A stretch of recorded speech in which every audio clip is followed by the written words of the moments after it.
Two sons were sitting in the room talking. Lu Jiefeng and his brother were sad, while Lin Mannion seemed to be hesitant to speak. Liberation, aiding Korea. Mama's thought again and again, your dad is old. He must not be able to stay on the farm all the time. You guys go to the border and work hard. If you can make meritorious service, your dad may be able to return to the city. Lin Mannion's words and actions were all for Lu Disheng.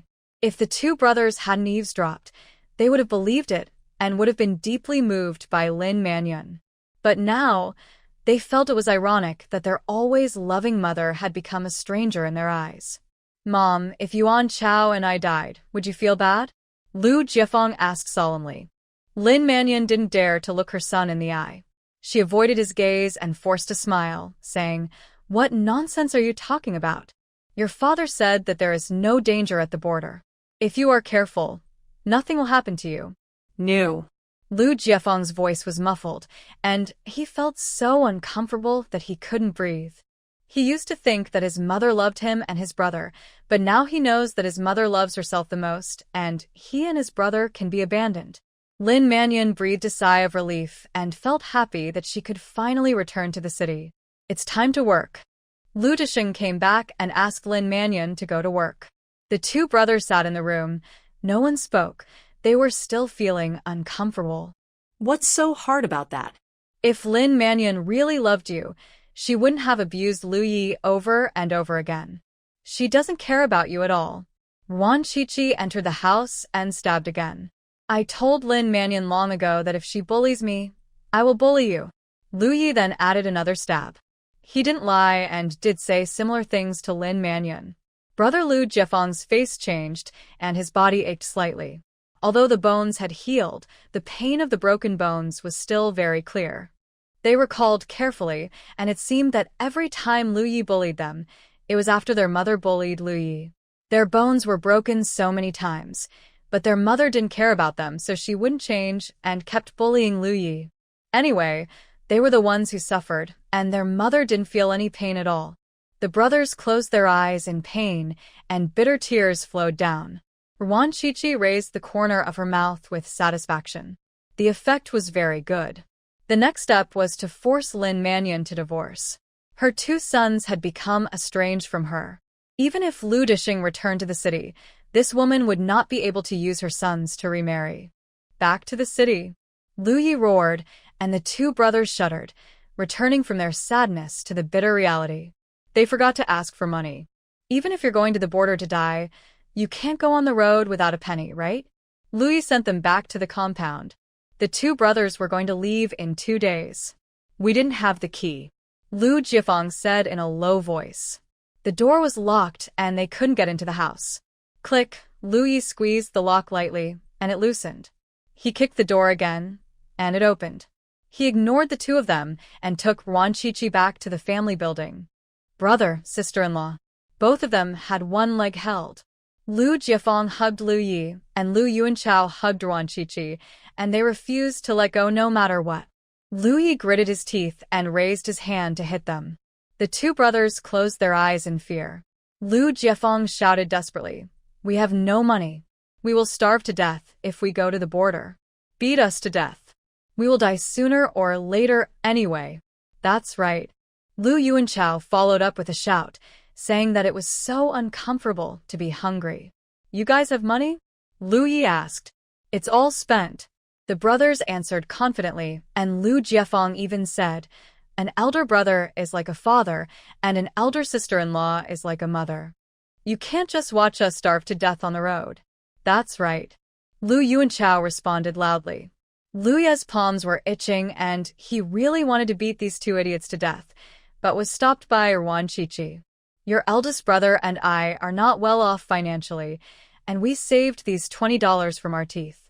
Spend it sparingly, and work hard when you get to the border. Wan Qiqi generously took out 20 yuan. These two idiots would most likely not come back after going to the border. She is still very generous to the dying person. Late at night, Lu Yeqian went to the farm and, following Wan Qiqi's instructions, gave Lin Mannion some medicine. The next day, the woman fell ill. The farm doctor examined her and found that she was indeed very ill. So Lin Manyun returned to the city to recuperate.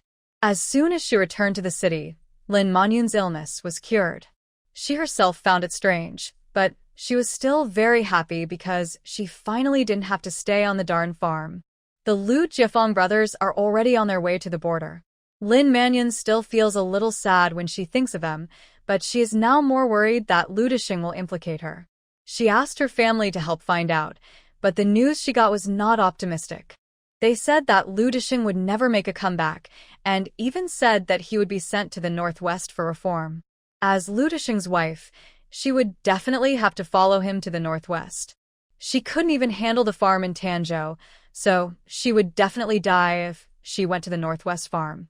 After Lin Manyun confirmed the news, she finally wanted to divorce.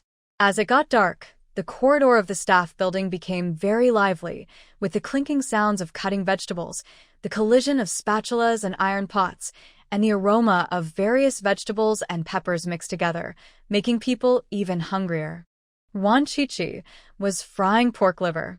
There was a lot of fresh pork and offal in the supermarket, and she couldn't finish eating them all every day. She had cut the pickled peppers and shredded ginger, and soaked the pork liver in blood. The tea seed oil in the pot was steaming, so she could put the liver in the pot. She cooked bandit pork liver, which is cooked in the style of Xiangxi. It tasted very good. Many dishes in Xiangxi are delicious and have interesting names. She remembered there was also a dish called bandit duck, which was also delicious. In her previous life, before she went to the mental hospital, there was a Xiangxi restaurant near her home. Her parents often took her there to eat. Bandit duck was a dish they often ordered. She even specifically asked the restaurant owner if this dish was invented by bandits. The boss denied it and said that the ducks from western Hunan are very fierce, so they are called bandit ducks. People with strong curiosity can learn strange knowledge every day, which is great. Bandit pork liver hiss. The pork liver was put into the pot, making an enticing sizzling sound. Wan Qiqi stir-fried it skillfully, adding the ingredients and seasonings one by one. It was cooked in a few minutes. The dinner was very rich, with bandit pork liver, steamed fish, fried bacon with lettuce, stir-fried Chinese cabbage and mushroom, and shredded pork soup. 4 dishes and 1 soup, with a big pot of rice, perfect. Just as the meal was ready, Lu Yi appeared in the corridor. He took a few deep breaths of the aroma of the food and smiled happily. As soon as I get home, I can eat delicious hot meals and hot dishes. It's so nice to be Qiqi's son-in-law. He went directly to the washroom to wash his hands. There were quite a few people in the washroom. A man in his 30s with a gentle appearance joked, "Lu Yi, you are so lucky. Your guests cook delicious food every day, which makes me drool every day." The man's name is Gao Shangjin, and he is the regiment's chief of staff. His wife is Yin Lia, who was once stepped on by Ji Xianglian. She is an orthopedic doctor in the military hospital. Gao Shangjin is from Hunan province. He met Yin Lia, a girl from Shanghai, when he was in the Shanghai military region. The couple had a very good relationship, the only discord was in diet. Yin Lia had a light taste and could not eat any chili pepper. Gao Shangjin was from western Hunan and loved spicy food, but when he ate at home, he always accommodated his wife. Even when he cooked, he would not put chili peppers in the dishes. If he was really craving for them, he would just stew some dried chilies to satisfy his craving.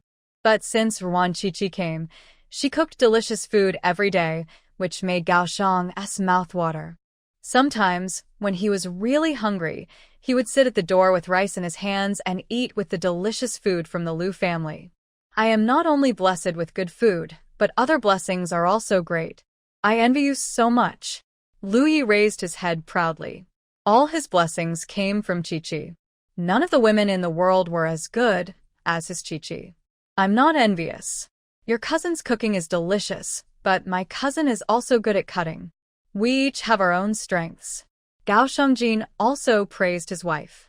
His wife had a better family background than him and was more educated. She also followed him all the way from Shanghai to Hunan province. He was no less fortunate than Lu Yi. Anyway, my guests are the best. Lu Yi is very competitive and wants to be the first even if he is a guest in the hall. My cousin is no worse than your cousin. I don't like to hear you say that. Gao Shangjin was not willing to be outdone and started arguing with him. The men in the bathroom were all watching the fun with a smile on their faces, occasionally fanning the flames, hoping that the two would start fighting. Women in the bathroom all looked disgusted. They were old, but they were still acting like children, arguing over such trivial matters. How childish. The two parties were also talking at this moment. Lia took a bag of Luyang fennel cakes and came to find Ruan Qiqi. Luyang fennel cake, Comrade Ruan, sorry to bother you. Lia was a little embarrassed. She had short hair, was tall and thin, and wore a light gray linen suit. She was fair and delicate, but her eyes were firm. At first glance, she looked like a career woman with a stable heart. Don't bother me. What's the matter? Ruan Qiqi had a good impression of her, but the two of them had never spoken to each other. At most, they just nodded and said hello when they met. This is a pack of snacks for you. I want to change some dishes. The food you cook is so delicious. Lia smiled awkwardly. She had just gone to the toilet, and when she passed by the bathroom, she heard her husband talking to Luyi. She felt touched but also guilty. In order to accommodate her taste, her husband has not enjoyed eating spicy food in recent years. That's why she acted on impulse and brought some snacks to Ruan Qiqi, wanting to exchange some dishes to take back and satisfy her husband's craving. Ruan Qiqi blinked her eyes. Although she was reluctant, Lia praised her. She generously took 1/3 of each dish, and the plate that Lia brought was completely filled. Thank you. Lia smiled gratefully, knowing that her husband would definitely enjoy his meal. You're welcome. Next time, bring me a big bone that's straight and beautiful, okay? Ruan Qiqi was also a little embarrassed. She had always wanted a bone marrow, but couldn't find a suitable one. Lia was an orthopedic surgeon, so she must have a lot of them. Lia's expression froze for a moment, and she asked curiously, "What do you want the bones for?" "It can't be for making soup, right?" "Pan magic staff. Do you know the magic staff?" Ruan Qiqi's eyes were shining. If she had a beautiful magic wand and wore a white robe, she would definitely look very cool climbing stairs at night. "I think I know. I'll help you find a nice one." Lia agreed, and just made soup. "Thank you." Ruan Qiqi grinned, looking extremely happy. Soon she will have a beautiful staff. Lia went home with a large plate of food. Gao Shangjin and Luyi had finished their argument, and there was no clear winner. If their throats hadn't been smoking, they could have argued for another hour. Bandit's liver? Cumi fish?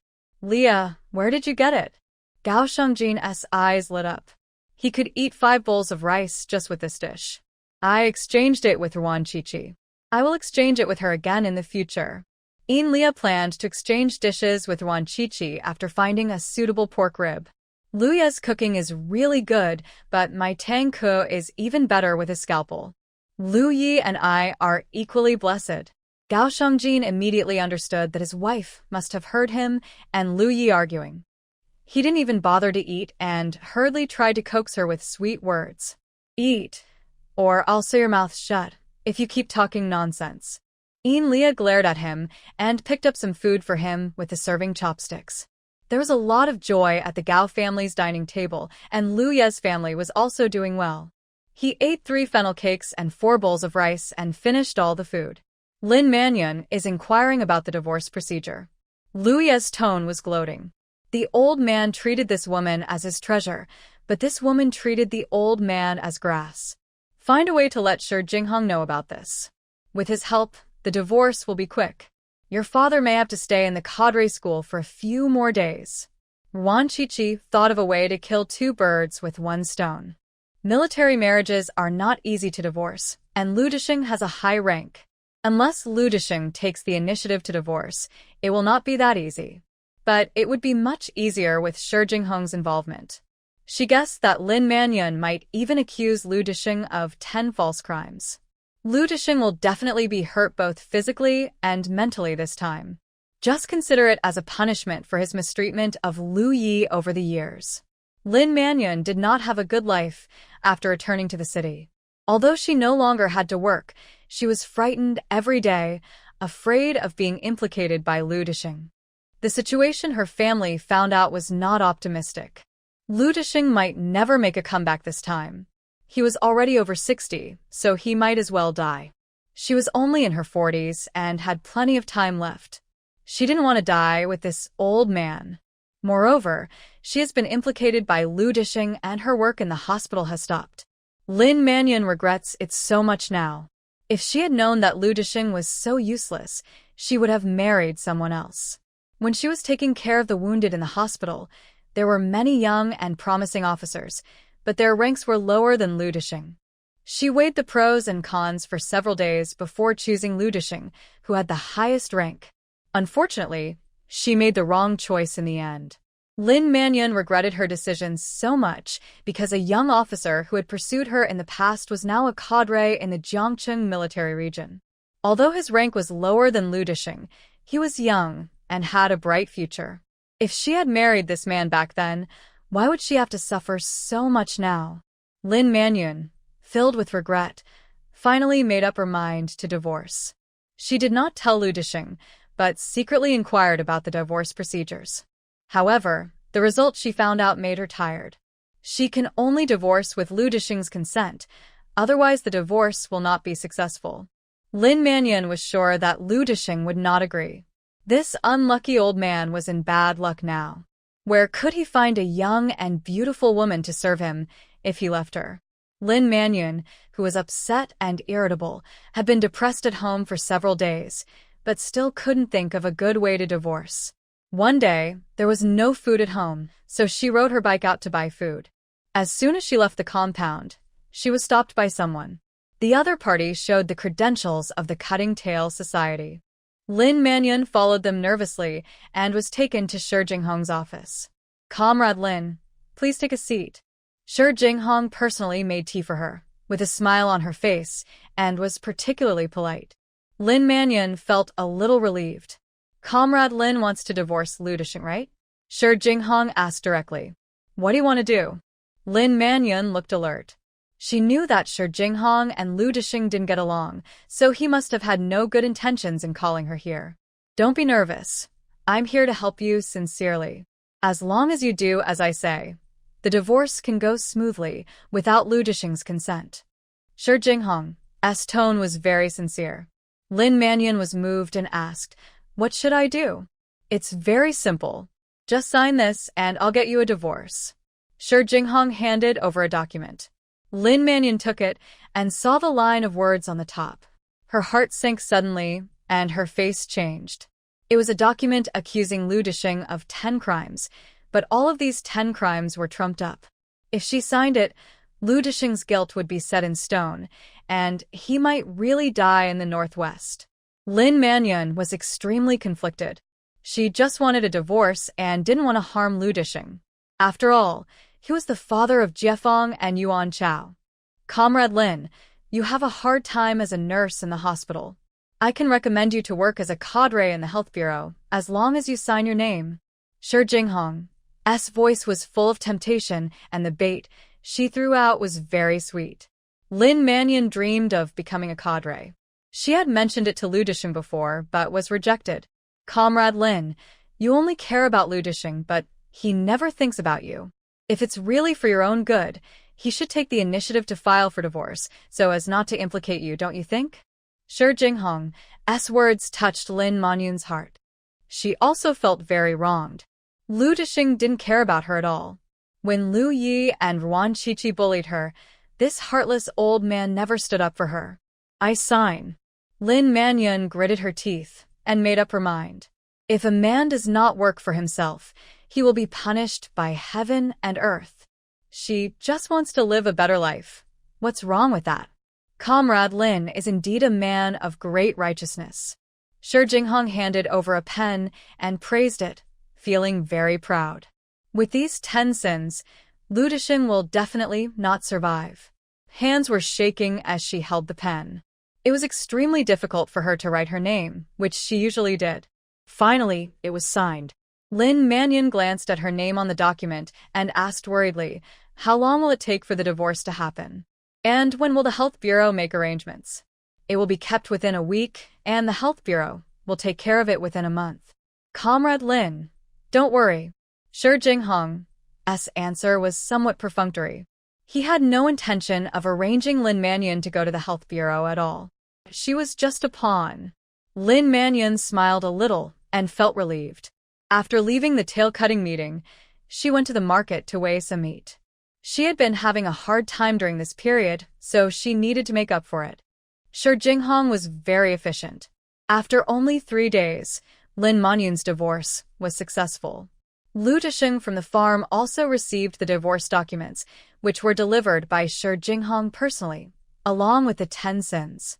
Your ex-wife Lin Mannion has signed a document personally, accusing you of 10 major crimes. Lu Disheng, your good days are over. Shi Jinghong looked very proud. Even if the little notebook was taken by Mo Qiufeng, it was also related to Lu Disheng. He would not let either of them go. I will not admit to any false charges. Shi Jinghong, you are such a despicable villain. You have schemed against me. I will beat you so hard that your parents won't recognize you. Lu Disheng was filled with rage. He grabbed Shi Jinghong by the collar and punched him. I'll beat you to death. You son of a zitch. What the heck were you doing when I was risking my life to fight the Japs? What qualifications do you have to judge me? And you're showing off in front of me. Are you tired of living? Lin Manyun's betrayal made Lu Disheng furious, and he vented all his anger on Shi Jinghong. But Shi Jinghong brought a lot of people with him, and although Lu Disheng was very brave, a brave man could not stand up to a pack of wolves, and he was quickly subdued in the group fight. Who was beaten black and blue, crawled up from the ground, walked arrogantly to Lu Disheng, looked down at him, and raised his foot to kick him. Shi Jinghong, what are you doing? Mo Qiufeng's angry shout rang out. He rushed over after receiving the news. Seeing this group of people bullying Lu Disheng, he became angry for once. Although he looked down on Lu Disheng, what qualifications did Shi Jinghong and his gang have to bully a meritorious official? Mo Qiufeng walked over quickly, followed by several stern-looking soldiers, led by Captain Su. Commissar Mo, are you trying to hinder my work? Shi Jinghong's tone was sinister. In the future, he would definitely find a way to kill Mo Qiufeng and get the little notebook. Shi Jinghong, it's not your turn to interfere in our military region's affairs. Take your people and get out. Mo Qiufeng's elegant and easygoing temperament changed. His eyes were cold and murderous. Roll. Captain Su strode over, knocked the man who was holding Lu Disheng down with 3 punches and 2 kicks, and then helped him up. Commander, you have suffered. Fine. Lu Disheng spat out blood and said to Shi Jinghong in a cold voice, just come at me. I am upright, and I am not afraid of any slander. I can withstand the test of the organization. Mo Qiufeng picked up the document listing the 10 crimes that had fallen on the ground, glanced at it casually, and tore it into pieces. He threw the pieces of paper into the air like snowflakes and landed on Shi Jinghong. Louis found out about this that evening. After dinner, he ran to Shi Jinghong's home. He lived alone at home. Shi Xiaojun and his mother raised pigs on a farm in the suburbs. Shi Jinghong had just finished washing up and was preparing to go upstairs to sleep. Just as she reached the stairs, she felt a sharp pain in the back of her neck and lost consciousness. Louis kicked him hard, but was in no hurry to teach him a lesson. He went upstairs to search first. Since Wan Chi-Chi's last search, and there were a lot of things piled up at home, including food coupons, meat coupons, cash, watches, and jewelry. Louis did not miss anything and searched them all into the space.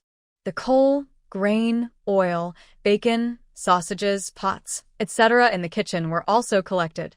Louis also took off the watch on Shi Jinghong's hand, as well as her lighter and belt.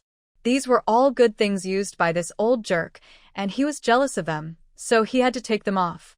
Nothing left to collect in the room, so Louis got down to business. He covered Shi Jinghong's eyes with a cloth, blocked his mouth, and started beating and kicking him. Woo-woo. Shi Jinghong woke up from the pain, but he could not see anything and could not make any sound. He only felt the fists falling on his body. Louis didn't kill him, not even a bone was broken. He was much gentler than when he beat brother Lu Jiafeng before.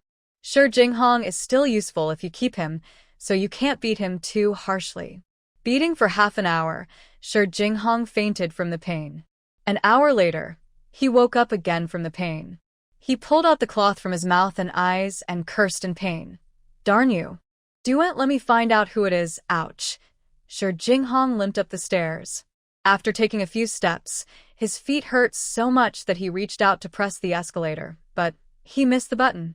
He lost his balance, fell to the side, and tumbled down the stairs. Oh my.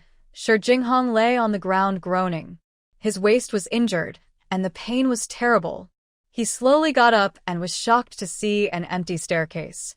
The row of wooden handrails next to it are all gone.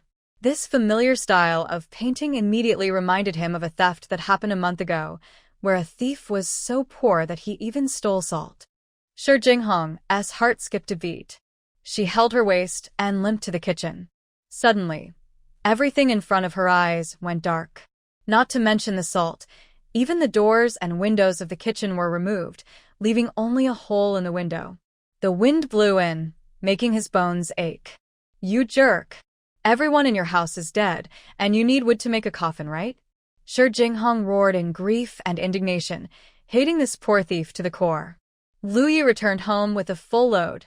Wan Qiqi had already gone to bed, and everyone in the family building had also fallen asleep. He entered the space first and saw the harvest piled on the ground, grinning, picked out various tickets and cash, and gave them to Qiqi.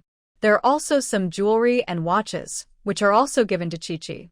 Lu Yi went to the vegetable garden again and was pleasantly surprised to find that the peppers had grown. The plants in the space grew at least 3 times faster than those outside. Not only were the peppers ripe, but the eggplants, cucumbers, lentils, and loofahs were also edible.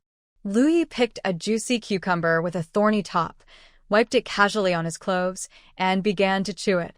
It's crisp and refreshing, and full of moisture.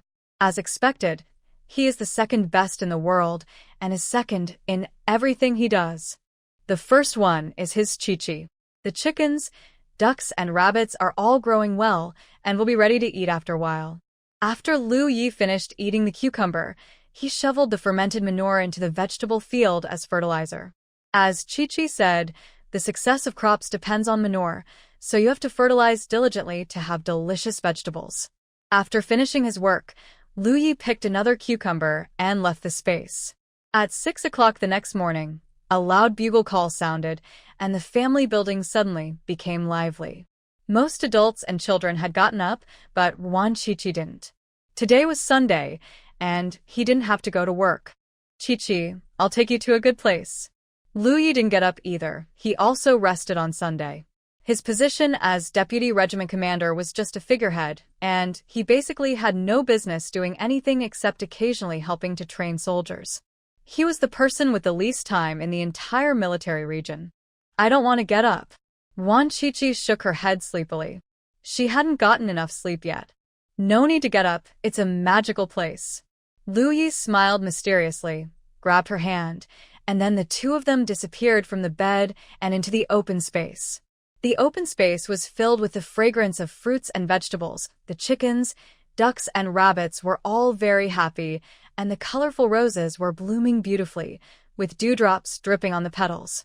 Qiqi, I'll make you some spicy peppers and preserved eggs for lunch. The peppers I planted are ripe. Lu Yi took her to see the chili peppers, smiling very proudly. Great. Wan Qiqi was generous with her praise, and Lu Yi's tail was wagging faster than a fan. He picked a dozen peppers and threw them into the basket. He also picked a cucumber and wiped off the thorns on the surface before giving it to her. Tasty. Wan Qiqi took a bite and found it crispy and refreshing, with a unique cucumber fragrance. It was really delicious. Come in and pick them when you want to eat them. I also planted watermelons and melons, which will be available for you to eat soon. Lu Yi was happier than eating it himself, and happily took her to see the watermelons and melons. They had already fruited, but were still small and would have to wait a while before they could be eaten. He went to pick a pink rose and put it on Wan Qiqi's head. He looked at it happily and praised it repeatedly. It's so beautiful. Wan Qiqi watched him running around in the space with a smile, like a child, eager to show her all his good things. After eating cucumbers, looking at watermelons, and wearing flowers, Lu Yi's desire to share was greatly satisfied. He took Ruan Chi-Chi to the edge of the white mist and said regretfully, I don't know what is behind the white mist. It's a pity that I can't get through. I'll take you there. Ruan Chi-Chi didn't see the white mist. It was obvious that the white mist only affected Lu Yi. She took Lu Ye's hand and walked straight into the street. In Lu Ye's opinion, he passed through the white fog unimpeded and came to an unfamiliar street. He subconsciously stood in front of Ruan Chi-Chi with a vigilant look. It's okay. This is my territory. Come on. I'll take you to eat delicious food. Ruan Chi-Chi took him to the milk tea shop and skillfully made 2 cups of pearl milk tea. This is milk tea. You will definitely like it. She stuffed the milk tea with a straw into Lu Ye's hand. Lu Yi still hasn't figured out the situation, but he didn't feel there was any danger here, so he took a big sip with confidence. The moment the milk tea flowed into his mouth, his eyes lit up. It's sweet and milky, so delicious. Lu Yi finished a large cup of milk tea in one breath. He especially liked pearls, which were chewy and very satisfying to chew. Ruan Chi-Chi made him 2 more cups so that he could have enough at once. Chi-Chi, is that vacant land also yours? Lu Yi finally understood and asked in surprise. Ruan Chi-Chi nodded and took him to the supermarket. Standing in the food section, she proudly said, These are all mine. From now on, you can eat as much as you want. Lu Ye's eyes were brighter than the fluorescent lights above his head, and his mouth was full of saliva. They were all delicious, and there were so many of them. He was so lucky. The author's hand speed is touching. My dears, don't wait any longer. Go to bed and don't stay up late. Ruan Chi-Chi didn't need to make breakfast that morning because Lu Yi had eaten 3 large cups of milk tea, 6 pieces of cake, and a durian in the space and was full. Her Lu Yi is the ancient Greek god in charge of eating durian. The first time he smelled durian, he said it was fragrant and his mouth was watering with greed. Unlike before, when she would get intoxicated by the smell of durian, it was not until she mustered up the courage to pinch her nose and eat a piece that she completely fell in love with it. The next time she smelled durian, she felt it was especially fragrant. Belch, Luye burpet contentetli. The cake and milk tea were so delicious that he could eat them every day. Go to the farm later and comfort your father. Ruan Chi-Chi cooked herself a bowl of rice noodles as she felt a bit sick of eating cake so early in the morning. You deserve it. Lu Yi sneered, his expression mocking. Ruan Chi-Chi was too lazy to expose him. Although she cursed him harshly, she still cared about him in her heart. Sure, Jinghong bullied Lu Dixing during the day, and her husband went to teach her a lesson at night. In fact, her Lu Yi has the softest heart, but it is hidden by his rebellious appearance. After eating the rice noodles, Ruan Chi-Chi made a large pot of braised pork and brought it back to the farm for Lu Dixing to eat. The 2 of them walked up to the 2nd floor, and Ji Xianglian went upstairs carrying an empty bucket. She had just been drying clothes downstairs. The 3 of them met on a narrow road. Ji Xianglian raised his chin proudly and snorted through his nose. Ruan Chi-Chi glanced at her and ignored her. Ji Xianglian thought she was scared and became even more proud. When they went downstairs, she could still hear her talking to others. You used to bully others by relying on the power of others, but now you have no power to rely on, so you are honest. The voice was not small, and it was obviously said intentionally for them to hear. Lu Yi picked up a small stone from the ground and threw it directly to the 2nd floor without aiming. Was about to open her mouth to speak when she felt a sharp pain in her mouth. Her 2 front teeth fell out, and blood gushed out. Snap! She had just hung out to dry downstairs fell to the ground, covered in mud, and had to be washed again. Because the hemp rope she tied to the tree was loose, all her hard work of washing for the whole morning was wasted. The 2nd floor came Ji Xianglian's unclear curses and the comforting voices of other military wives. Ruan Chi-Chi smiled wickedly and rode away on his bike with Lu Yi. Lu Dixing didn't go to work because he was sick. He had been doing intensive physical labor a while ago, relying entirely on his spirit to support him. Lin Manyun's betrayal made his spirit disappear. In addition, he was beaten yesterday.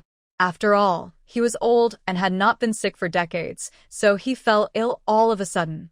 The illness came like a mountain falling on him. Lu Dixing developed a high fever, felt dizzy, and his throat was smoking.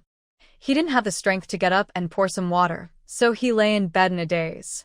He recalled many past events, and the person he thought about the most was Lu Yi, and he felt particularly guilty.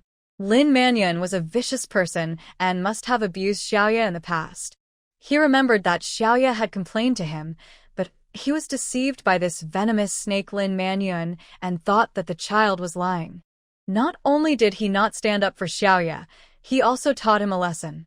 No wonder the child became crazy when he grew up. He really felt sorry for the child. Lu Dishing regretted his actions to the core.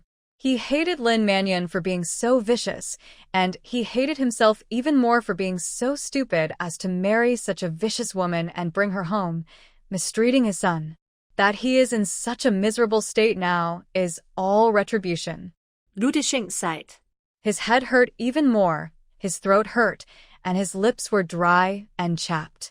He forced himself to stay awake, supported himself on the bed with his hands, and tried to get up to pour some water. But he had no strength at all. He just got up a little bit and then his eyes went dark and he fell down. His body was so weak that he couldn't even move a finger.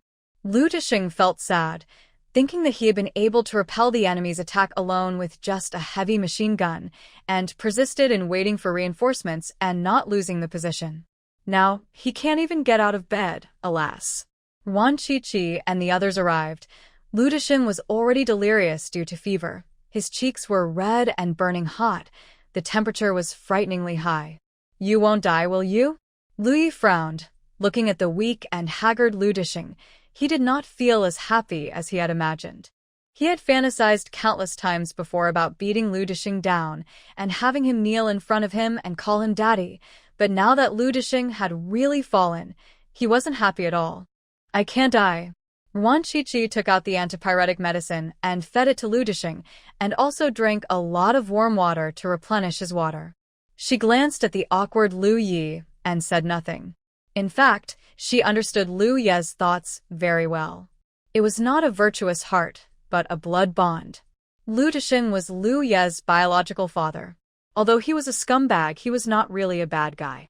Lu Dishing was indeed very busy, so he entrusted the child to Lin Manyun, the poisonous snake. He was too stupid to recognize Lin Manyun's true face, which caused Lu Yi to suffer abuse. So, Lu Yi hated Lu Dishing, but he also cared about him. However, Wan Qiqi knew that Lu Yi would definitely not forgive Lu Dishing.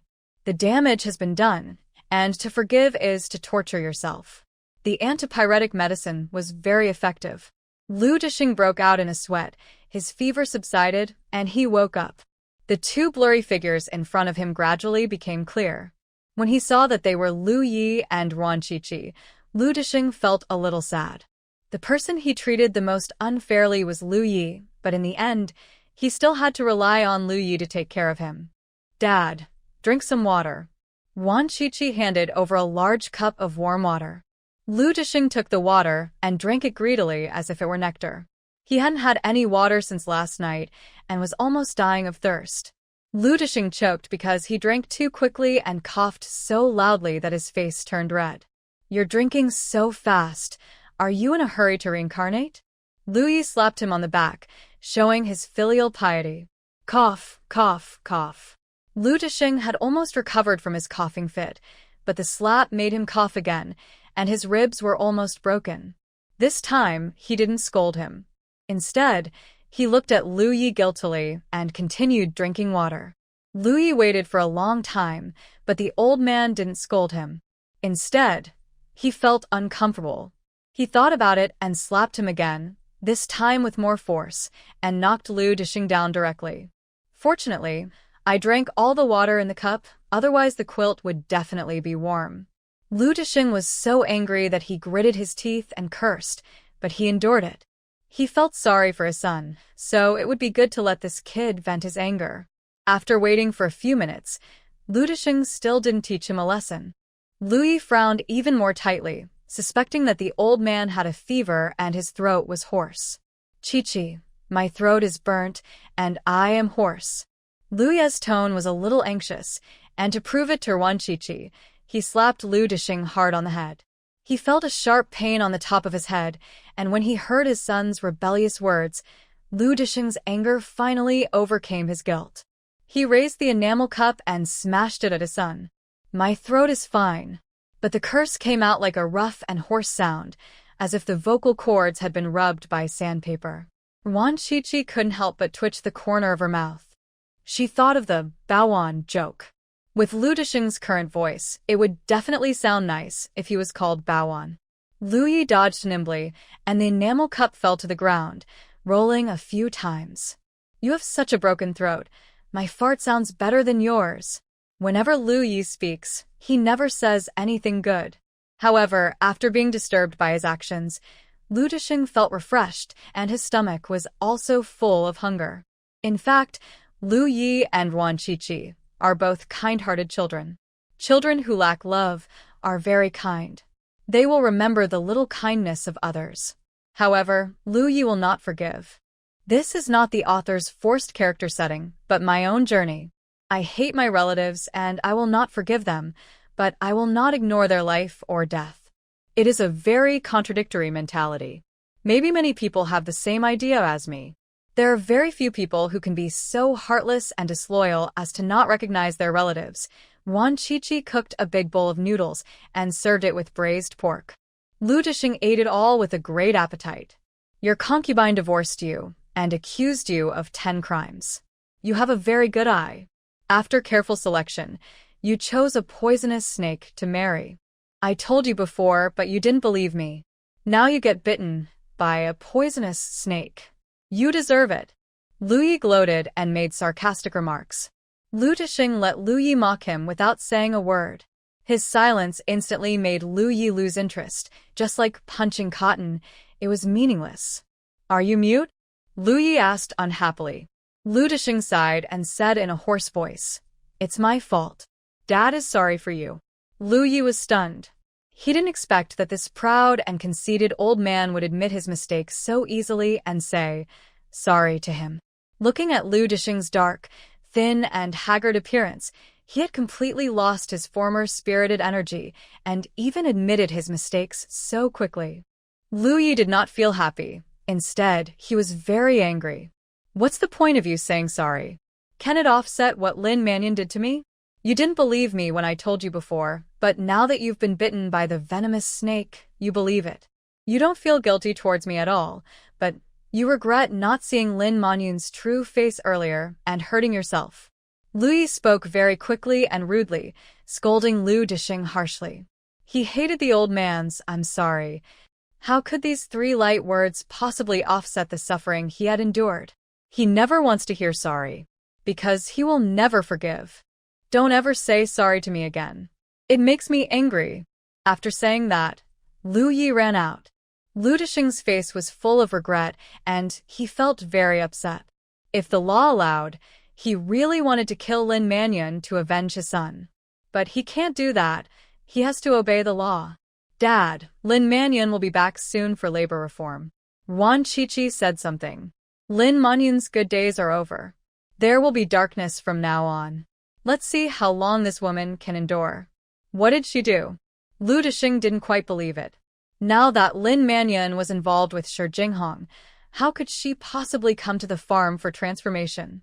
"It's coming soon anyway, Dad. Don't get involved with her and rekindle your old feelings." Wan Qiqi gave a warning first.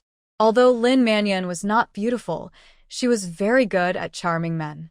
Lu Disheng was easily influenced, and he still had an old relationship with Lin Mannion, so she was worried. Lu Disheng's face turned red with embarrassment, and he said angrily, "I wish I could kill her now. You should read more books and stop using idioms carelessly." "I recite the quotations every day, Dad. You should also study more quotations and improve your consciousness." Wan Qiqi brought a book of quotations and asked Lu Disheng to take time to study it. "Got it. You and Xiao Yi should go back. Don't come here again. It's not good for you." Lu Disheng did intend to study the quotations, and this book arrived at a very timely moment. Wan Qiqi left a pot of braised pork, some eggs and noodles, and left with Lu Yi. She also went to the post office to pick up a package. Wan Shuangjiang had sent a lot, a big bag full. After returning home, she opened the package. In addition to the dried rice noodles, there was also a large bag of roasted dried fish, dried loach, a bottle of chili sauce, and moldy tofu. The chili sauce was dried by the team leader's wife. The captain's wife's family is from the next county, and she is a fellow villager of Zhengguifan. The chili sauce of that county is very famous, and was once presented as tribute to Zhengguifan. Wan Qiqi especially likes the chili sauce made by the captain's wife, especially the sword beans and silkworms in the sauce. It tastes crispy, fresh, and spicy, and is perfect with steamed buns. Yongfeng hot sauce earthworm, also known as pagoda vegetable, she asked Lu Yi to go to the cafeteria to get steamed buns, and she cooked a pot of rice, stir-fried dried fish with spicy sauce, scrambled eggs with leeks, braised pork, and a vegetable and tofu soup. Lu Yi made 20 steamed buns. When he came back, Wan Qiqi's meal was not ready yet. He ate 5 steamed buns in one go with chili sauce and fermented tofu. This bug-like thing is crunchy and delicious. Lu Yi loves to eat silkworms and specifically chooses this one to eat. It's called the earth silkworm. It grows in the ground. Wan Qiqi patiently explained to him that she also liked to eat silkworms and would ask the team leader's wife to dry more, and she would pay her for it. The fish is almost finished, so I'll buy a few grass carps and ask Wang Shua to help cook it. She only needs half of the fish. In the next few days, the atmosphere in the family building changed subtly. Those who used to fawn over Wan Qiqi now kept their distance and started playing with Ji Xianglian instead. Wan Qiqi didn't feel anything. She has always been a loner. Today, when she went to work, she met Director Lin at the factory gate. Out of politeness, she stopped and said hello. Xiao Wan, how is the old leader doing in the cadre school? Is he in good health? Director Lin asked with concern. Fine. Wan Qiqi answered honestly that Lu Dixing could eat, sleep, and work, and his body was stronger than that of young people. That's good. Don't worry. Once the organization has investigated the matter thoroughly, the old leader will definitely be able to come back. Director Lin comforted. Lu Yi and I are not worried. Uncle Lin, don't worry either. Everything will be fine. Wan Qiqi comforted Director Lin instead. After all, she and Lu Yi were not worried, but Director Lin was really worried. Director Lin felt much more at ease and asked about Wan Qiqi's work with concern. Very good. Thank you, Uncle Lin, for your concern. Do a good job. Director Lin was very relieved. He had been worried that this girl would cause trouble, but it seemed that he was overthinking it. This girl had been working here for a while and was very quiet, and nothing had happened. The Huolongtang incident in the propaganda department was suppressed by the department chief, and no one told Director Lin about it. Otherwise, he would definitely not have been reassured so early. Director Lin, Wan Qiqi walked slowly towards the office building. She didn't know that her conversation with Director Lin had been heard by He Huiling.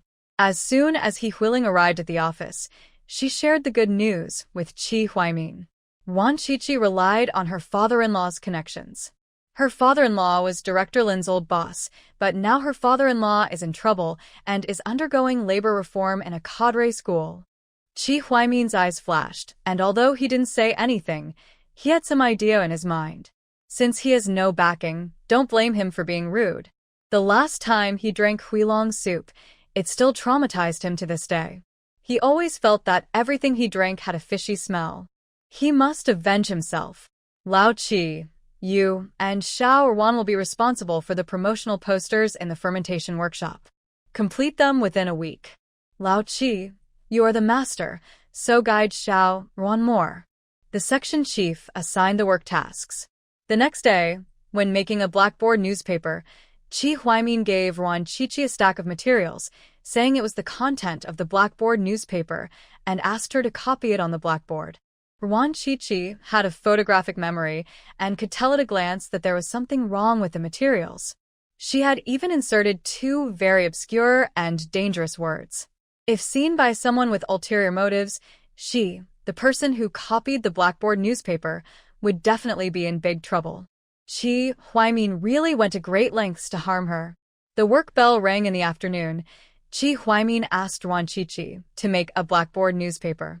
He was very active, But every time he arrived at the workshop, he found an excuse to slip away, leaving Wan Qiqi alone. Comrade Qi, are you sure you want to copy all these materials onto the blackboard? Wan Qiqi deliberately asked loudly. Of course. I have worked so hard to find these materials, and my eyes are dazzled by them. If I don't copy them, it would be a waste of my labor. Qi Huaimin glanced at Wan Qiqi with disdain. A young girl wanted to fight with him. Humph, she would be sent to labor reform immediately. Finally finished, I'm going to sleep. Finally, I'd like to ask for free gifts and 5-star reviews, because the author's writing speed is so touching. I urgently need to increase my writing speed. Haha. Comrade Qi, did you find the materials on purpose? Did you find them by yourself? Wan Qiqi stood at the door of the office and spoke even louder. It is now past 9 in the morning. People coming and going in the corridor of the office building can all hear Wan Qiqi's words. If I didn't find it, did you find it? You just started working, what do you know? I, an old master, have to work harder. Qi Huaimin started to act like an old man again, his tone full of the superiority of a senior. I really don't understand anything since I just started working here. Comrade Qi, I need your guidance. I will go and make the bulletin board right now, and I will make it all according to the materials you gave me. Wan Qiqi answered very humbly and with a low attitude, which was completely different from when he poured back the dragon soup before. Qi Huaimin became even more proud. He thought that Wan Qiqi had to behave herself because her backer had fallen, and he became more determined to punish her. Last time with. He has been in the winery for decades, but this is the first time he has suffered such a big loss. If he doesn't take revenge, how can he keep his face in the winery? Must see what happens if they offend Qi Huaimin, and see who dares to disrespect him in the future. You go down and make the blackboard newspaper first. I'll come back later. Qi Huaimin sat with his arms and legs stretched out, drinking tea slowly from the cup. He threw away the old cup and replaced it with a new one. This was one of the reasons why he hated Wan Qiqi. A new enamel cup costs $3, and he lost a huge sum of $3. This hatred is irreconcilable. Let me number these materials first, so they won't get messy later. Wan Qiqi was very easy to talk to. He even took a pen and marked every page of the material in front of everyone in the office. Qi Huaimin didn't think much about it. He was very confident in the trap he designed. Ordinary people would definitely not be able to see it, even if they looked carefully. He planned to let Wan Qiqi write the entire issue of the bulletin board, and he would not interfere with a single word.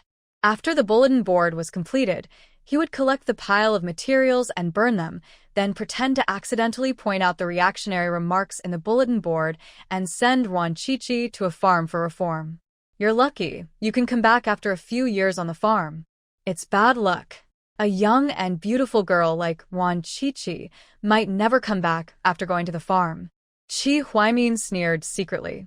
He had been able to stand firm in the winery for decades, and it was not just his seniority that counted. Wan Qiqi had hit a wall by provoking him. Wan Qiqi marked every page of the materials, and she wrote them on the section chief's desk. She turned the pages very slowly, and it took her several minutes to mark a dozen pages of materials. The section chief couldn't help but frown. Although the propaganda department was slacking off every day, and he himself was also slacking off, Wan Qiqi was too slacking. If he continued to drag his feet, he would be going off work. All right. Wan Qiqi wrote the number on the last page, put the cap on the pen, grinned at the section chief, smiled at Qi Huaimin, and went out with the materials. Qi Huaimin felt a little uneasy and had a vague sense of danger, but he didn't care. She was just a young girl. How dangerous could she be? He must be overthinking it. After Wan Qiqi left, Qi Huaimin drank his tea leisurely and read the newspaper leisurely. He Huiling took out a half-knitted woolen vest from the drawer, dragged a chair to sit next to Qi Huaimin's desk, and chatted with him while knitting a sweater. Once your backer falls, you will be obedient. He Huiling sneered with disdain, and was also planning in her mind how to deal with Wan Qiqi and avenge the Huilong soup incident that day. Young people are just hot-tempered. They will become obedient after hitting the wall a few times. Qi Huaimin still spoke in the tone of an old veteran advising on the country's affairs. One day I'll have to teach her a lesson. He Huiling gritted her teeth and said that ever since her husband became a buyer for a department store, she had never been bullied at the winery again. Her colleagues all flattered her, and even the section chief was polite to her. But she had suffered a big setback at the hands of Ron Chi-Chi, and she could not swallow this humiliation and had to take revenge. The two had a common enemy and were chatting animatedly. "Excuse me, where is Ron Chi-Chi?" Louis suddenly appeared at the door of the office and asked politely. He was wearing a military uniform, looking masculine, handsome, and impressive. Even the section chief bent over unconsciously and asked politely, "Ron Chi-Chi is out making a bulletin board. What do you want to talk to her about?" Hello. She didn't have time to eat breakfast. Which one is her desk? Louis smiled and raised the lunchbox in his hand. This is Xiao Ruan's desk. Did you specially bring her breakfast? The section chief pointed at Wan Chi-Chi's desk, his eyes fixed on Liu Ye's military uniform. It had 4 pockets, indicating that the man was at least a platoon leader. He became a platoon leader at such a young age. He has a bright future.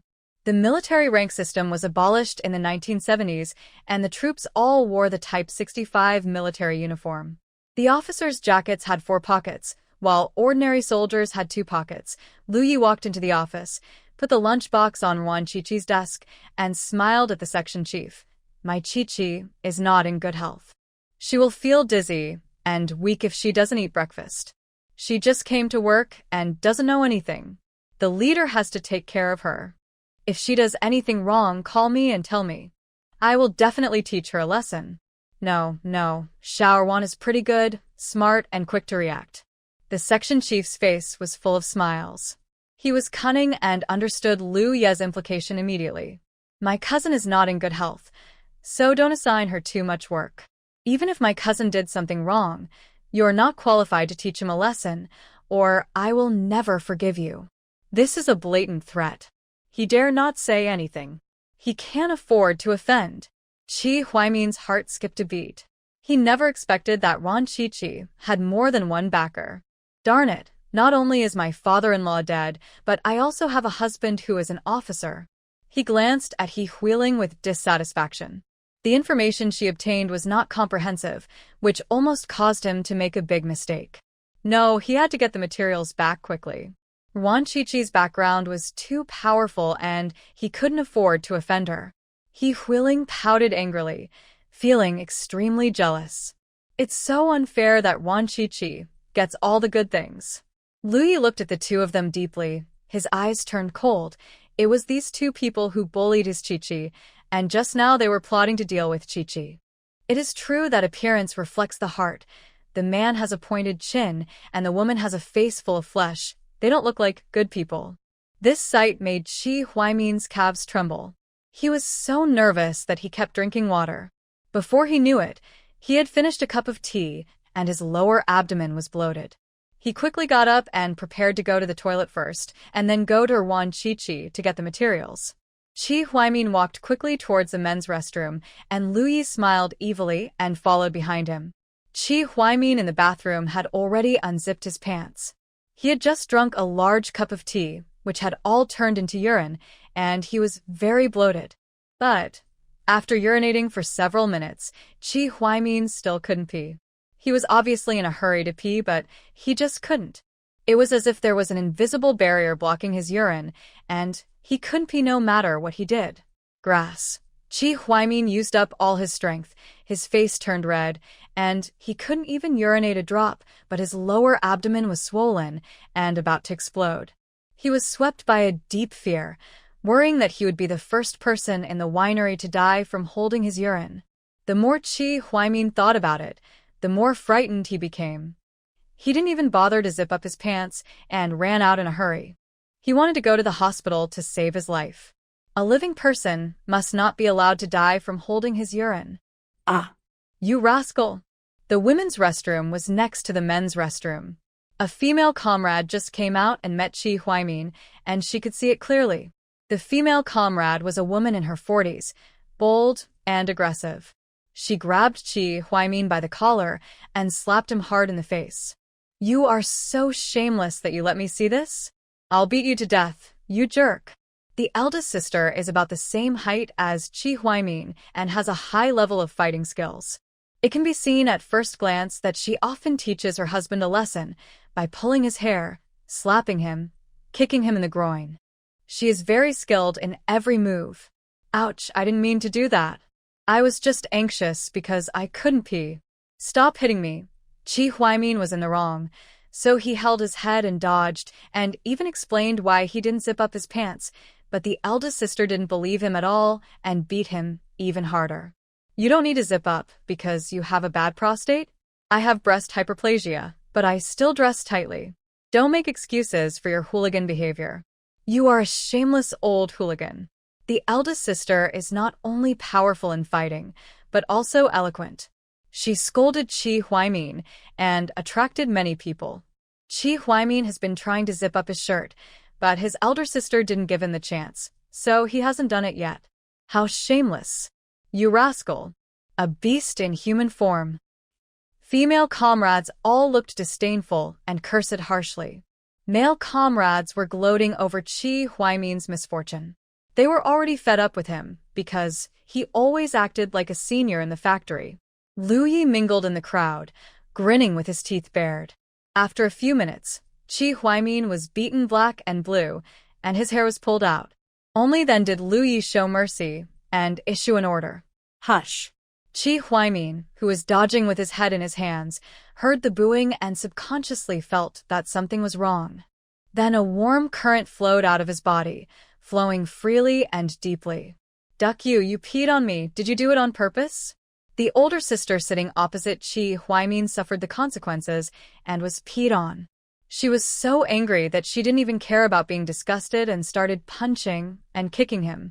Finally, the section chief arrived and rescued Chi Huaimin. Chi Huaimin was covered in urine and made a fool of himself, so he simply took half a day off and went home. Lu Yi smiled wickedly and returned to the propaganda department office. He Huiling was still knitting a sweater, while the others were reading newspapers. Wan Qiqi had not returned yet. He went in and got the lunchbox, saying he would give it to Wan Qiqi. He Huiling curled her lips again, feeling very jealous. Why did this little zitch Wan Qiqi marry such a good man? He is handsome, capable, and considerate to his wife. He is truly a good man among thousands. Lu Yi glanced at her, took the lunchbox, and left the office. He Huiling felt uneasy and her throat was a little dry when she saw him, so she took a big sip of tea and continued knitting. But after a while, she felt a wet heat under her butt and the sound of dripping water. Lu Yi came back and yelled at her. You peed your pants. This is so strange. How come people in your office can't hold back their urine? He Huiling was angry and embarrassed. Even if she wet her pants, she could just go to the toilet and change them quietly as long as she didn't make any noise. Now that this unlucky man had called it out, everyone in the office knew about it, and she had made a complete fool of herself. Lu Yi bared his teeth at her, snorted disdainfully, and walked away with his head held high. Wan Qiqi didn't know that her man came to help her vent her anger. She went directly to the office of the deputy secretary of the winery. The reason she didn't go to the secretary was because the secretary was old and loved to smooth things over, so it would be useless to go to him. Deputy secretary is young, radical, and ambitious. I want to report Chi Huaimin. He has reactionary ideas and has inserted negative comments into the bulletin board in an attempt to corrupt the winery's employees. Wan Qiqi took out the materials given by Chi Huaimin, marked the two places with a red pen, and showed them to the deputy secretary. Deputy secretary took one look, and his expression turned serious. These materials were written by Chi Huaimin? Yes, everyone in the propaganda department can prove that he wrote it all by himself with great effort. Wan Qiqi nodded vigorously. Deputy secretary said that he would investigate the matter and asked Wan Qiqi to go back to work first. Leader, I have discovered something else. Chi Huaimin's best friend in the office is He Huiling. They often conspire together. Maybe they're planning something bad. You have to investigate it carefully and not let any bad elements go. Wan Qiqi's expression was extremely serious, as if she was concerned about the country and the people. The deputy secretary's expression became even more serious. There were actually accomplices. He must investigate them thoroughly and not let any of them go. Leader, I am determined to draw a clear line between myself and the bad elements. If there is anything you need me to do, just tell me. Every citizen has his share of responsibility for the rise and fall of a country. Wan Chichi said passionately. You are a good comrade, Wan Chichi from the propaganda department, right? Deputy Secretary had a particularly good impression of her. Although she was young, she was highly conscious and had very firm ideas. She was a very good young person. Right. Wan Chichi answered loudly. The document was left with the Deputy Secretary. When Wan Chichi returned to the office, she learned that Lu Yi had been there and that He Huiling and Qi Huaimin had wet their pants in public and made a fool of themselves.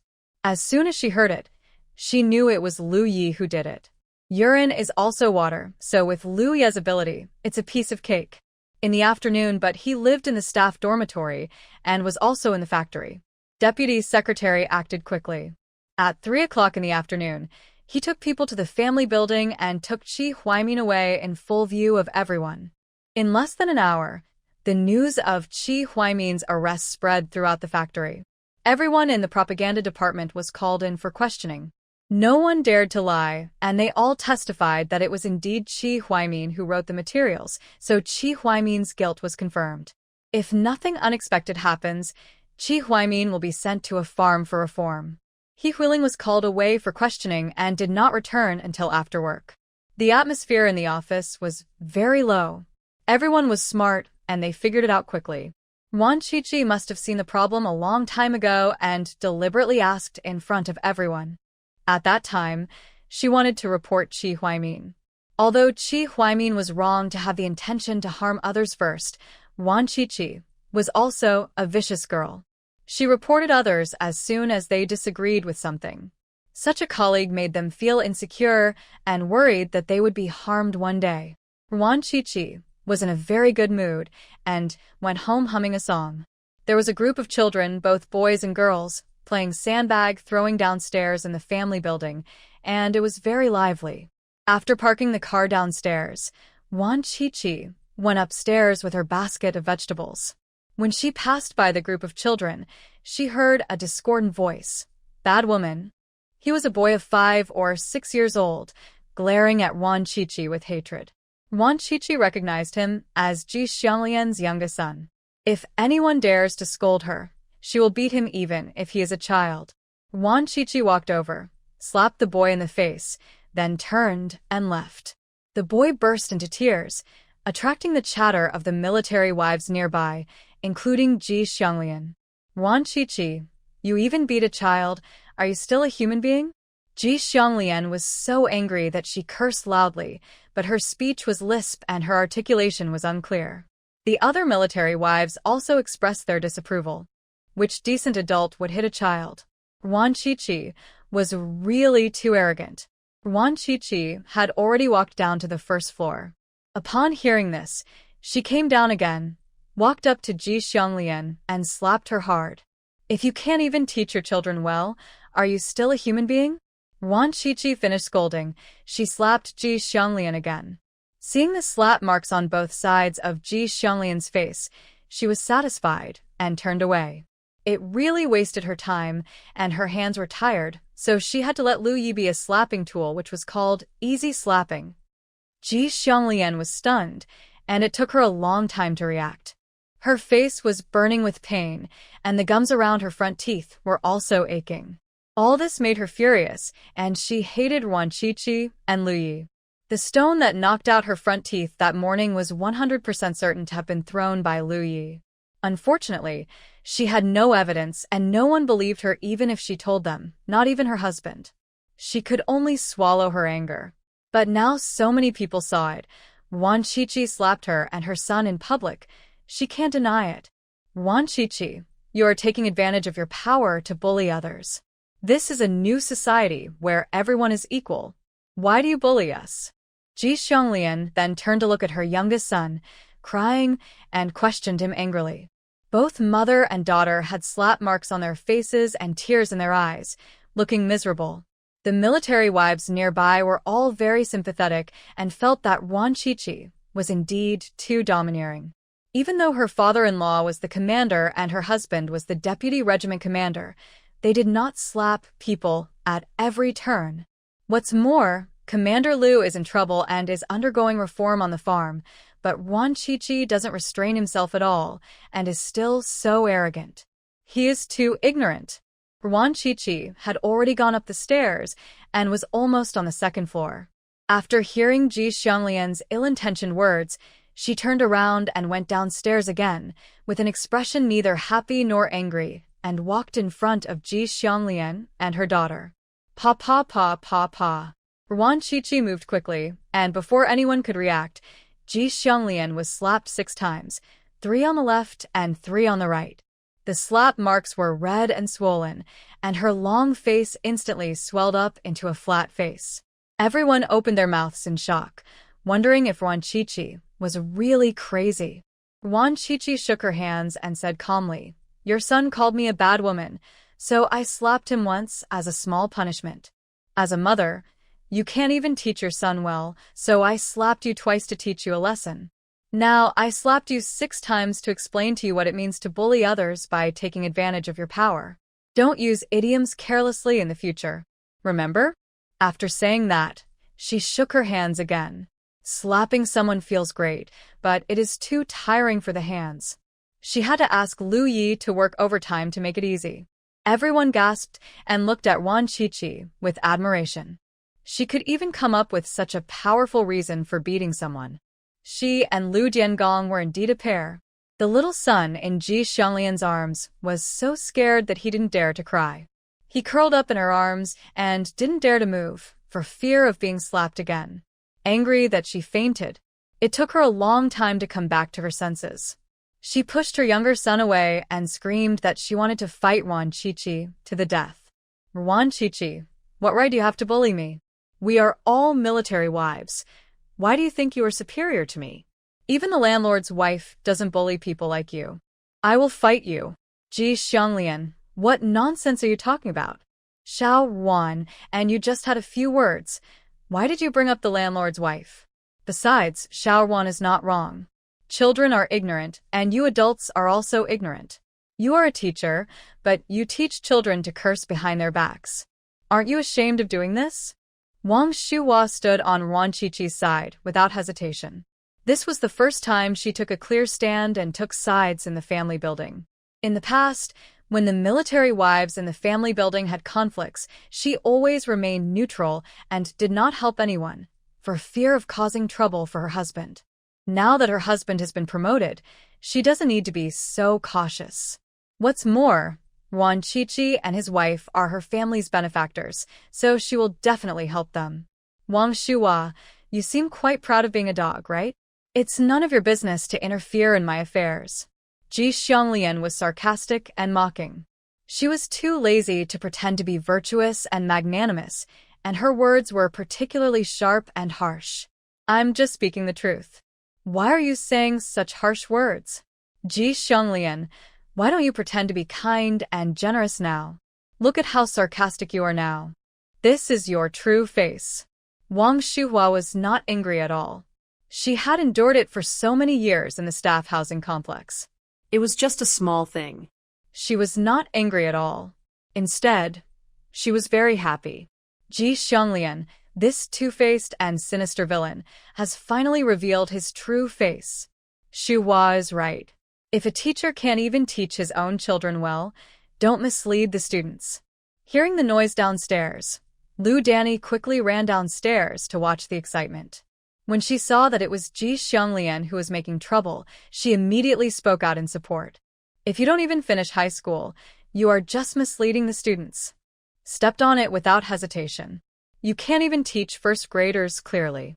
How can you become an excellent teacher with this level of ability?" Lu Sanmei scolded. "He relied on double-dealing and cheating. If I were you, Sister Wan beat him well and skillfully. This jerk who can't speak human language should be beaten severely. If it were me, I would definitely beat him even harder." The Sichuan Chongqing Tyrannosaurus is sharpening his fists and is full of murderous intent. With them around, Wan Chi had no chance to perform. She was even pulled aside by the enthusiastic Lu Danny, who scolded Ji Xianglian face to face. Wan Qiqi touched her nose and stood obediently by the side, looking just like a quiet and timid girl next door. Under the firepower of several women, Ji Xianglian didn't even have the chance to fight back, and she didn't dare to fight back for fear of being beaten again. Last time, her hair was almost pulled out bald, and the wounds on her body haven't healed yet. She was really scared. "What's going on?" Captain Su's voice came over. He was on his way home from work and saw from afar a group of old women gathered in a group, swearing at each other. It was obvious that they were fighting, so he came over to take a look. As a result, he saw his cousin and his son, shivering like little chicks, surrounded by Lu Danny and the others. "What's wrong again? Ji Xianglian, are you gossiping with others again?" Captain Su's head suddenly became bigger. He was really afraid of these old women. Each one was more ferocious than the other. He didn't dare to hit them, and he couldn't scold them enough. He felt so frustrated. "I didn't do that. She was the one who bullied me and my son." Ji Xianglian pointed at Wan Qiqi aggrievedly and looked at her husband with tears in her eyes. The younger son also cried in grievance. Captain Su's face darkened, and he shouted at Wan Qiqi, "Comrade Wan, why are you bullying me again? We all live in the same building, so why can't we just get along well?" Su Shengli. "My father is not here. How dare you bully my guests?" As the voice came, Lu Yi appeared in front of Wan Qiqi, protecting her behind him like an eagle protecting its chick, and confronted Captain Su. Wang Shuhua and the others silently stepped back a few steps to avoid getting hurt in a fight. "This kid called me a bad woman, so I slapped him lightly to teach him a lesson. His mother called me a bad person, so I slapped her twice to teach her a lesson. But she called me a bully, more vicious than a landlord's wife, and said she wanted to create class conflicts and had evil intentions. So I slapped her 6 times to teach her what bullying is. Then, her husband came to scold me, saying that the whole family was too bad." Wan Qiqi hid behind Lu Yi like a little rabbit and described what had happened in detail. "Don't be afraid, I'm here." After Lu Yi comforted his wife, he scolded Captain Su. "Your little brat is a bad boy. My cousin took the trouble to teach him how to behave. Not only did you not thank him, but you also bullied him. Are you still human?"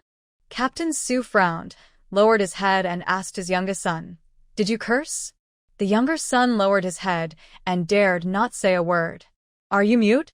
I'm asking you, did you curse at anyone?" Captain Su became angry and raised his voice. "Why are you being so mean to the child? Even if the child is young and says something unpleasant, you can't hit him. The child is young and doesn't understand things, but Wan Qiqi is not young anymore. She is too much of a bully." Ji Xianglian hugged her youngest son in her arms and blamed her husband in dissatisfaction. "How old is your child?" Lu Yi asked coldly. 6 years old. Captain Su answered subconsciously. Lu Yi snorted coldly. 6 years old is not young. I take care of my cousin like a 3-year-old kid. I even bring water for washing feet to her and feed her meals with my own hands. Who is older between 3 and 6?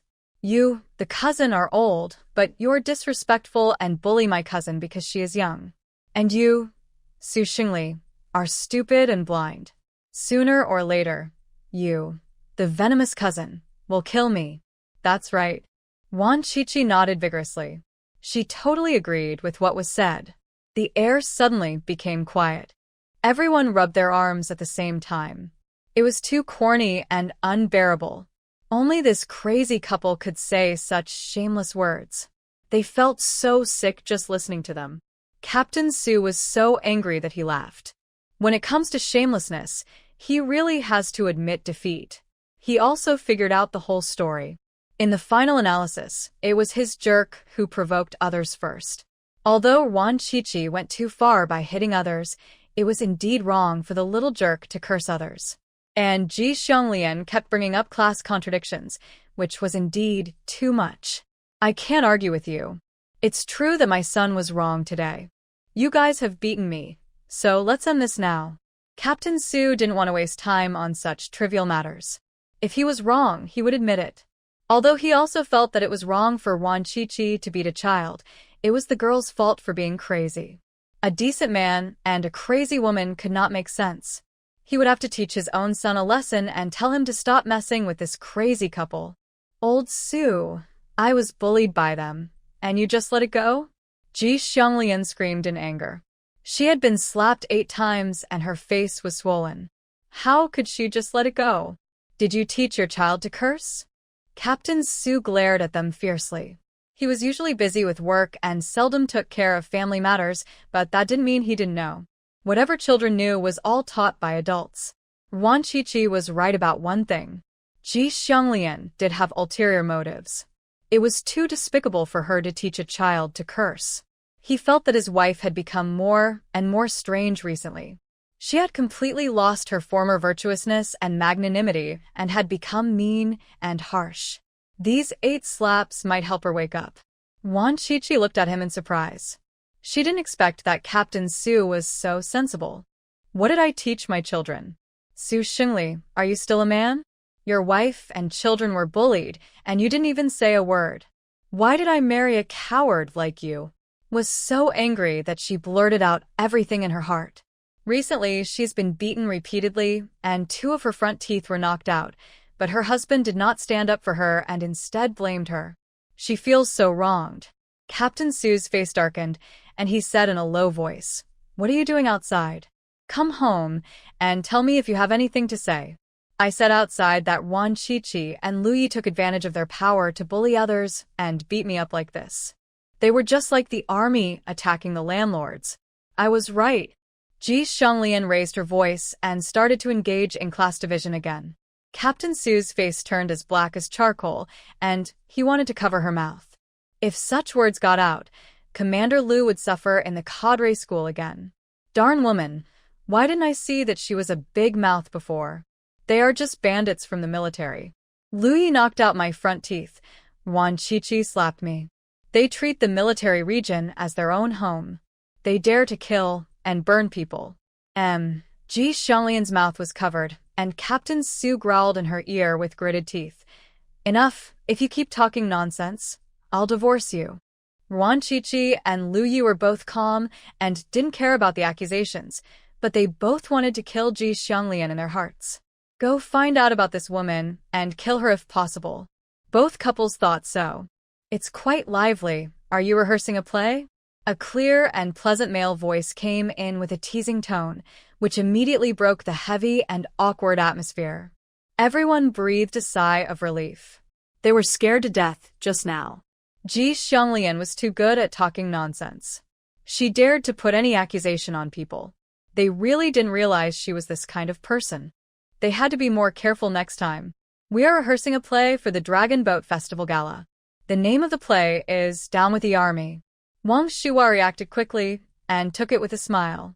Every year on the Dragon Boat Festival, the military region holds a party, and the wives of the soldiers also have performance tasks, so what Wang Shuhua said is not wrong.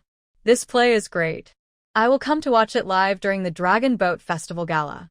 Mo Jinsong walked over with an elegant and gentle smile, just like the spring breeze in April, making people feel comfortable all over. He was carrying things in both hands, a bag of fruit, a bag of snacks, and malted milk.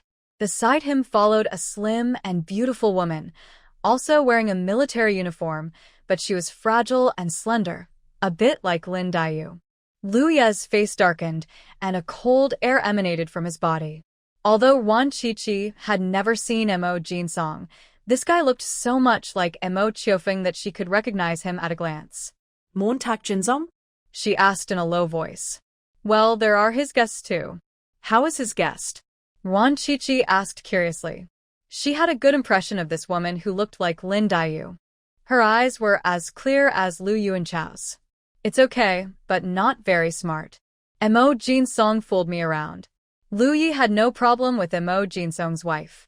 He only hated Mo Jinsong. Mo Jinsong walked up to them and took the initiative to greet them. Xiao Yi, long time no see. I heard that you got married, so I came here specially to ask for a glass of wedding wine. There's no wine in the house. Lu Yi refused mercilessly and didn't want to keep this guy for dinner at all. What a coincidence. I just bought some wine. Mo Jin-song took out a bottle of wine from his net bag and smiled like a fox. No food. Lu Ye's face darkened, and he thought of another reason. It's okay. I brought some snacks and a bag of orchid beans. They go perfectly with the wine. Mo Jin-song came prepared and did not give Lu Yi a chance to refuse. Orchid bean, I just don't want to have dinner with you. Don't you understand what I'm saying? Lu Yi roared angrily, feeling that Mo Jin-song was becoming more and more shameless as he got older, and he was becoming more and more annoying. It's a pity that I lost this red envelope, which is half a month's salary. Since you don't want to drink with me, forget it. Mo Jin-song had a red envelope in his hand. He waved it in front of Lu Yi and turned to leave. Xiong Jiaojia followed her husband's lead and left decisively. Lu Yi, you are being immature. When someone comes to our house, he is a guest. How can we refuse him? Brother and sister-in-law, Lu Yi is immature. I apologize for him. Come in and sit down. Wan Qiqi smiled and tried to keep him warmly. Mo Jin-song is the regiment political commissar and gets a level 13 salary, which is at least 170 yuan, or 80 or 90 yuan half a month. Lu Yi also reacted and quickly stepped forward, dragging Mo Jin-song upstairs.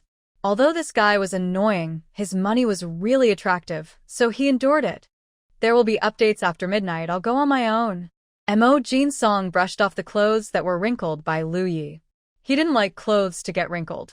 Xiong Jiaojiao followed obediently behind, looking at the two of them curiously. She had long heard of Lu Ye's reputation and had only met him 2 or 3 times, but never spoke. Today was the longest time they had interacted. Practice the play well. I will definitely come to watch the Dragon Boat Festival Gala. Before going upstairs, Mo Jin-song did not forget to encourage people.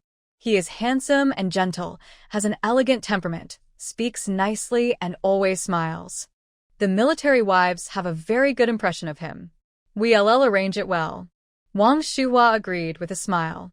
With the two of them singing the same tune, Ji Xianglian's accusations were lightly brushed aside. Captain Su, your cousin's tooth is badly broken. Dr. Liu from the military hospital's dentistry department is my classmate. He is a very skilled doctor. Although he is very busy, as long as you mention my name, I will definitely make time to help your cousin get his teeth fixed. Mo Jin-song said with a smile. Thank you, Political Commissar Mo. Captain Su was very grateful. He believed that his wife really needed to find a good doctor for her teeth, otherwise her speech would leak, and it would affect her image. Mo Jin-song had worked in the Tanzhou military region before and was in the same company as Battalion Commander Su, so the two knew each other. We are old comrades, you're welcome. Mo Jin-song smiled and wanted to say something else. This was his habit. When there were many people around, he was particularly eager to talk. You keep talking endlessly. Even a matchmaker can't say as much as you do. Impatient Lu Yi grabbed him and dragged him upstairs. Mo Jin-song has liked to win people's hearts since he was young, and he has a strong desire for power. From elementary school to middle school, he has been the class monitor, and he has coaxed his classmates into being completely loyal to him and making them all listen to him. This is what Lu Yi hates the most. When he was a child, the kids in the compound isolated him because Mo Jin-song was behind it. Mo Jin-song never does anything himself, but always instigates others to do bad things. He has been a sinister person since he was young. Stop pulling my clothes, they're wrinkled. Mo Jin-song struggled hard to break free and smoothed out his wrinkled sleeves. What's wrong with wrinkles? You're just a woman. Lu Yi sneered. Mo Jin-song smiled slightly and didn't care. Xiong Jiaojiao couldn't stand it any longer. She became a husband-protecting madman and said unhappily, My son Jin-song likes to be clean, so why is he that bad? Do you have to be sloppy to be a man? Why do you take a shower and wash clothes? You look like a man only if you smell sour? Mo Jin-song's smile deepened, and he glanced at her in praise. Xiong Jiaojia raised her head proudly, with her weak body still standing in front of him, and bravely confronted Lu Yi. Lu Yi gritted his teeth. He had no grudge against Xiong Jiaojia, so he couldn't do it. Darn it, Mo Jin-song is getting more and more shameless as he gets older. He actually hides behind a woman. They are men bickering, and we women are just watching. This shows that they have a good relationship with each other. Wan Qiqi walked in front of Lu Yi and easily diverted Xiong Jiaojiao's attention. Oh, sorry, I thought they were arguing. Xiong Jiaojiao blushed in embarrassment. She had just made a fool of herself again. It was so embarrassing. You get used to it after seeing it many times. My name is Wan Qiqi, and I am a guest of Lu Yedong. My name is Xiong Jiaojiao, and I'm a guest of Mo Jinsong's hall. Under Wan Qiqi's intentional guidance, Xiong Jiaojiao said a lot, and they had a general idea of her situation. Xiong Jiaojiao is a dancer in the army art troupe. Her parents are also from the Tanzhou military region. She and Mo Jinsong live separately. She lives in Tanzhou with her children, and Mo Jinsong only goes home during holidays. Wan Qiqi could tell at a glance that Xiong Jiaojiao was simple-minded and a top-notch love-brained person. She obeyed Mo Jinsong's words and licked him without thinking. The father and son of the Mo family are quite similar. They both like to find simple-minded women. Mo Tsongrong is an exception. This guy has a weak teeth and loves to live off his wife. In consideration of the big red envelope, Wan Qiqi cooked several main dishes in the evening, including fried pork with bacon, steamed fish with mustard greens, steamed bacon with preserved meat, stir-fried dried fish with spicy sauce, stir-fried vegetables, and cooked some seaweed and egg soup. Qiqi, you are so capable. I still don't know how to cook. Xiong Jiaojiao was extremely envious. Eating the cafeteria? Wan Qiqi asked. Usually I live with my parents and my mother cooks. When Jinsong comes home, he cooks. Xiong Jiaojiao said shyly. Good. Wan Qiqi gave an insincere compliment. She didn't want to be praised even when talking about cooking. Xiong Jiaojiao helped to set the table, filling it up with dishes. The orchid beans and wine that Mo Jinsong brought were also served. I'm in for a treat today. These dishes look delicious. Mo Jinsong praised with a smile. You have good taste. Lu Yi snorted. Mo Jinsong raised his glass and said sincerely, Xiao Yi, I am very happy that you have found a revolutionary partner who truly loves you. Seeing that you are living a happy life now, I am happy for you, from the bottom of my heart. Don't bring this up in front of me. No matter how nice you say it, it's useless. I won't reconcile with you. Lu Ye's face darkened. He hated Mo Jinsong's hypocritical look the most and wanted to beat him up. I sincerely wish you the best. It's up to you whether to reconcile or not. I'm always available. Mo Jinsong's emotions have not fluctuated at all. There is always a smile on his face, and the curve of his mouth has not changed. This reminds Wan Qiqi of someone.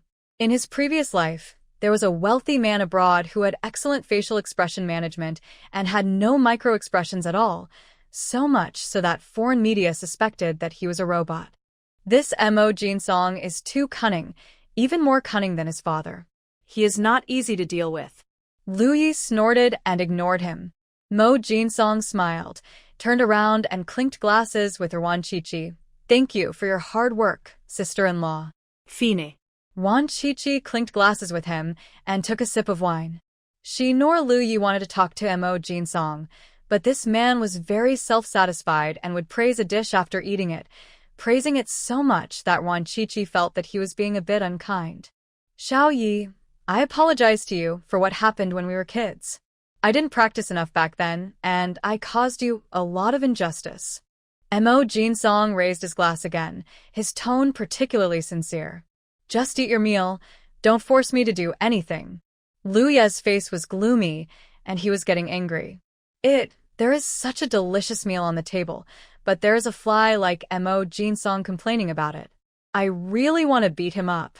Xiao Yi, in fact, it was not me and Songrong who caused your unhappy childhood, but your parents. It was not me who made Aunt Yuan ignore you.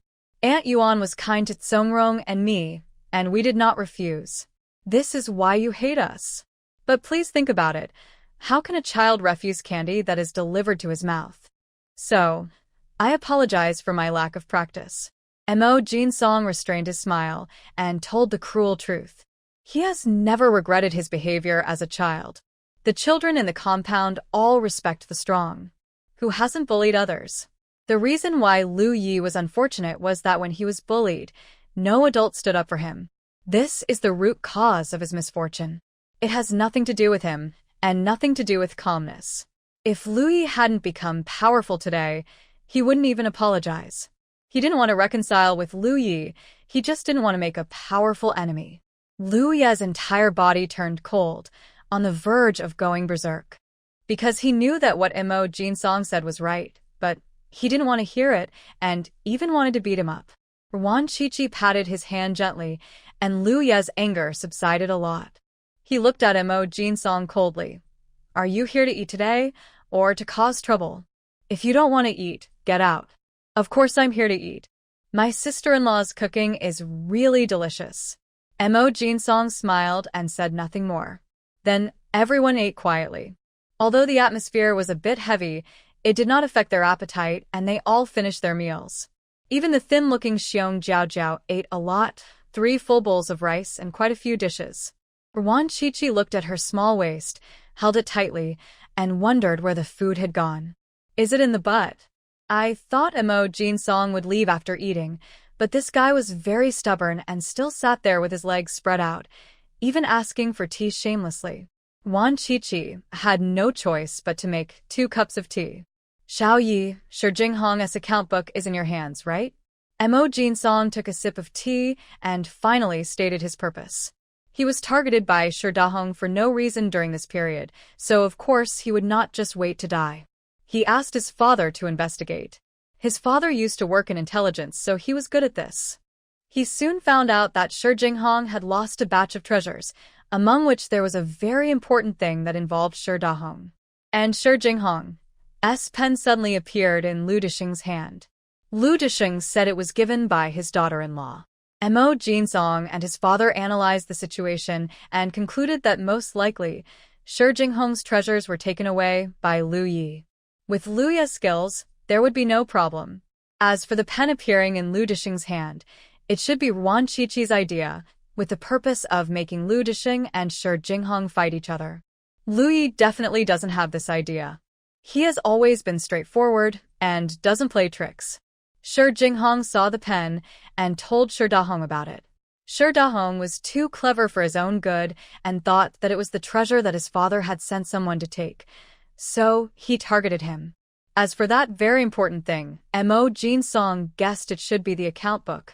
Shi Jinghong was able to become the deputy director now, all thanks to Shi Dahong's promotion. He had given a lot of gifts over the years, and this idiot might have kept a record of them secretly. Shi Dahong would only get anxious if the account book was lost. Mo Jinsong and his son almost restored the truth, so he came to ask for the account books, wanting to strike first. What account book? I don't understand what you are talking about. Lu Yi flatly denied it. He didn't want to let this guy get away with it. Xiao Yi, do you know that every time you lie, your eyes will look up?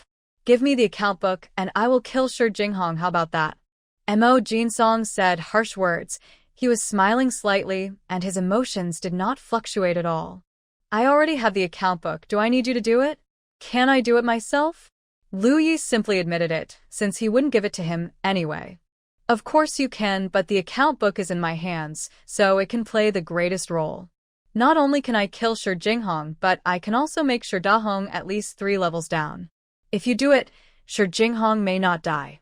Xiaoya, I can't beat you with my hands, but you have to admit that I am better than you when it comes to brains. Mo Jinsong's eloquence was indeed amazing. Even Wan Qiqi was almost convinced by him. But she must firmly support Lu Yi, as husband and wife are of the same mind. So what? I won't give it to you anyway. Lu Yi snorted. No matter how nice the words were, it was useless because he wouldn't give it to her anyway. Mo Jinsong was not in a hurry at all. He tasted the tea leisurely and praised. This tea is really good, sister-in-law. Can I shamelessly ask for some tea? Wan Qiqi was stunned and was about to refuse. 1 or 2 taels is fine, and half a caddy would be even better. My sister-in-law is a generous person, so she will definitely satisfy me, right? Mo Jinsong praised someone. He had a smile on his face and looked at the other person with eyes that were more sincere than gold, and even a heart of stone could be moved by the praise. There's not much left at home, so I can only give you 2 or 3 taels. Wan Qiqi used a lot of effort to swallow back the 3 words, of course, and became more wary of Mo Jinsong. This guy must have practiced the art of hypnotizing, darn it. Now she understands Xiong Jiaojiao very well. Lin Daiyu, who had just left the novice village, met a top-level succubus. It would be strange if she was not fooled around. She put 2 taels of tea in a newspaper, wrapped it casually, and put it on the table. Mo Jinsong is quite knowledgeable. This tea is made by stir-frying young leaves picked from old tea trees on the mountain in his hometown. There are only a little over 2 kilograms in total. The old tea trees produce 1,000-year-old wild tea that absorbs the essence of the heaven, earth, sun, and moon. It is not only delicious, but also nourishing. Thank you, sister-in-law. Mo Jinsong smiled even more sincerely. Wan Qiqi turned her head away, determined not to look at this guy's face, so as not to be fooled. Xiao Yi, I'm not asking for your account book for nothing. I have something to tell you. Sure, Jinghong found Aunt Yuan's half-brother from her mother's family and found out that Aunt Yuan's uncle and brother are abroad. This matter can be a big deal or a small one. Give me the account book and I can save Aunt Yuan. Mo Jinsong talked about another thing, which he had just found out.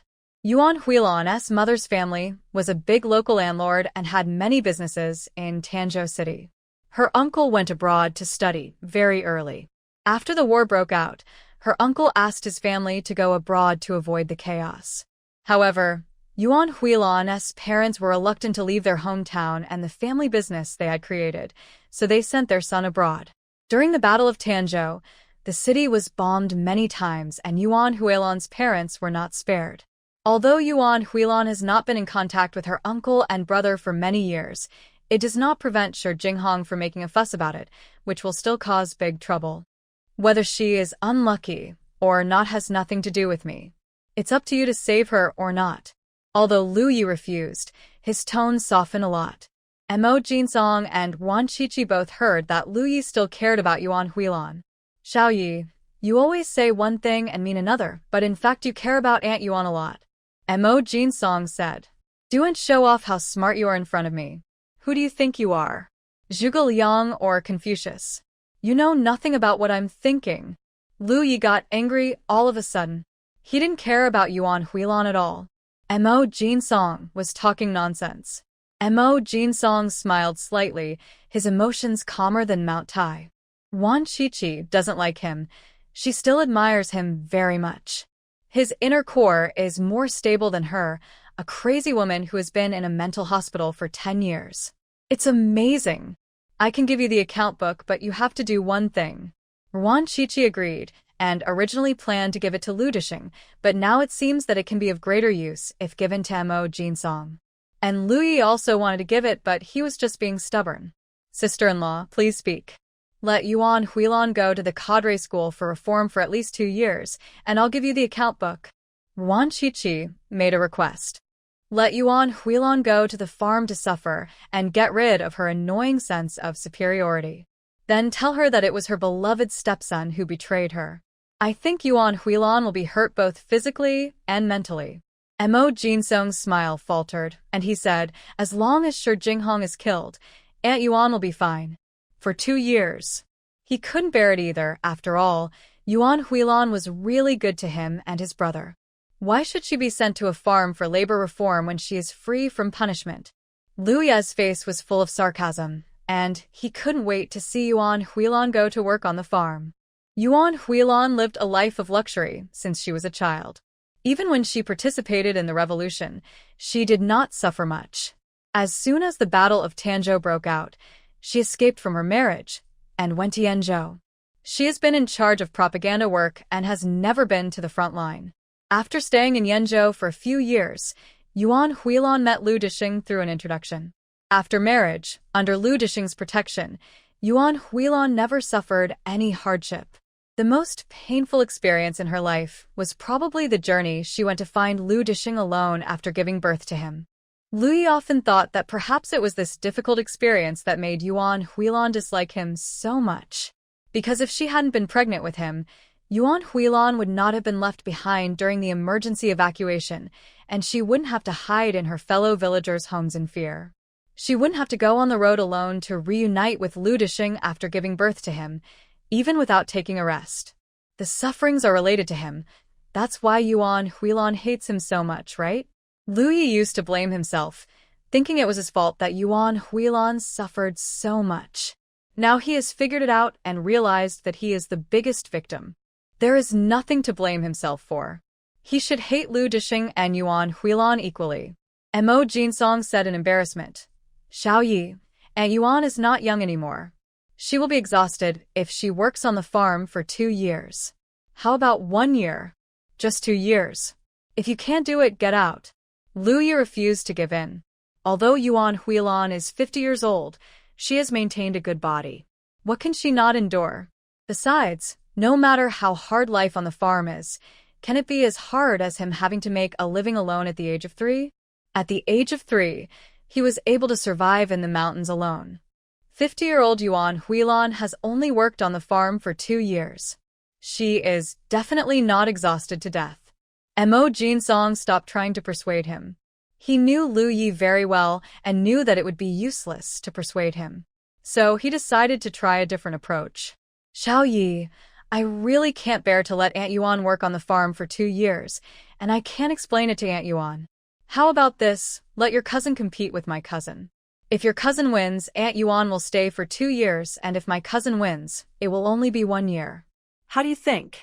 Mo Jinsong proposed a neutralizing method. He knew Lu Yi too well. Lu Yi had been competitive since he was young, and he would definitely take the bait as soon as he was told about a competition.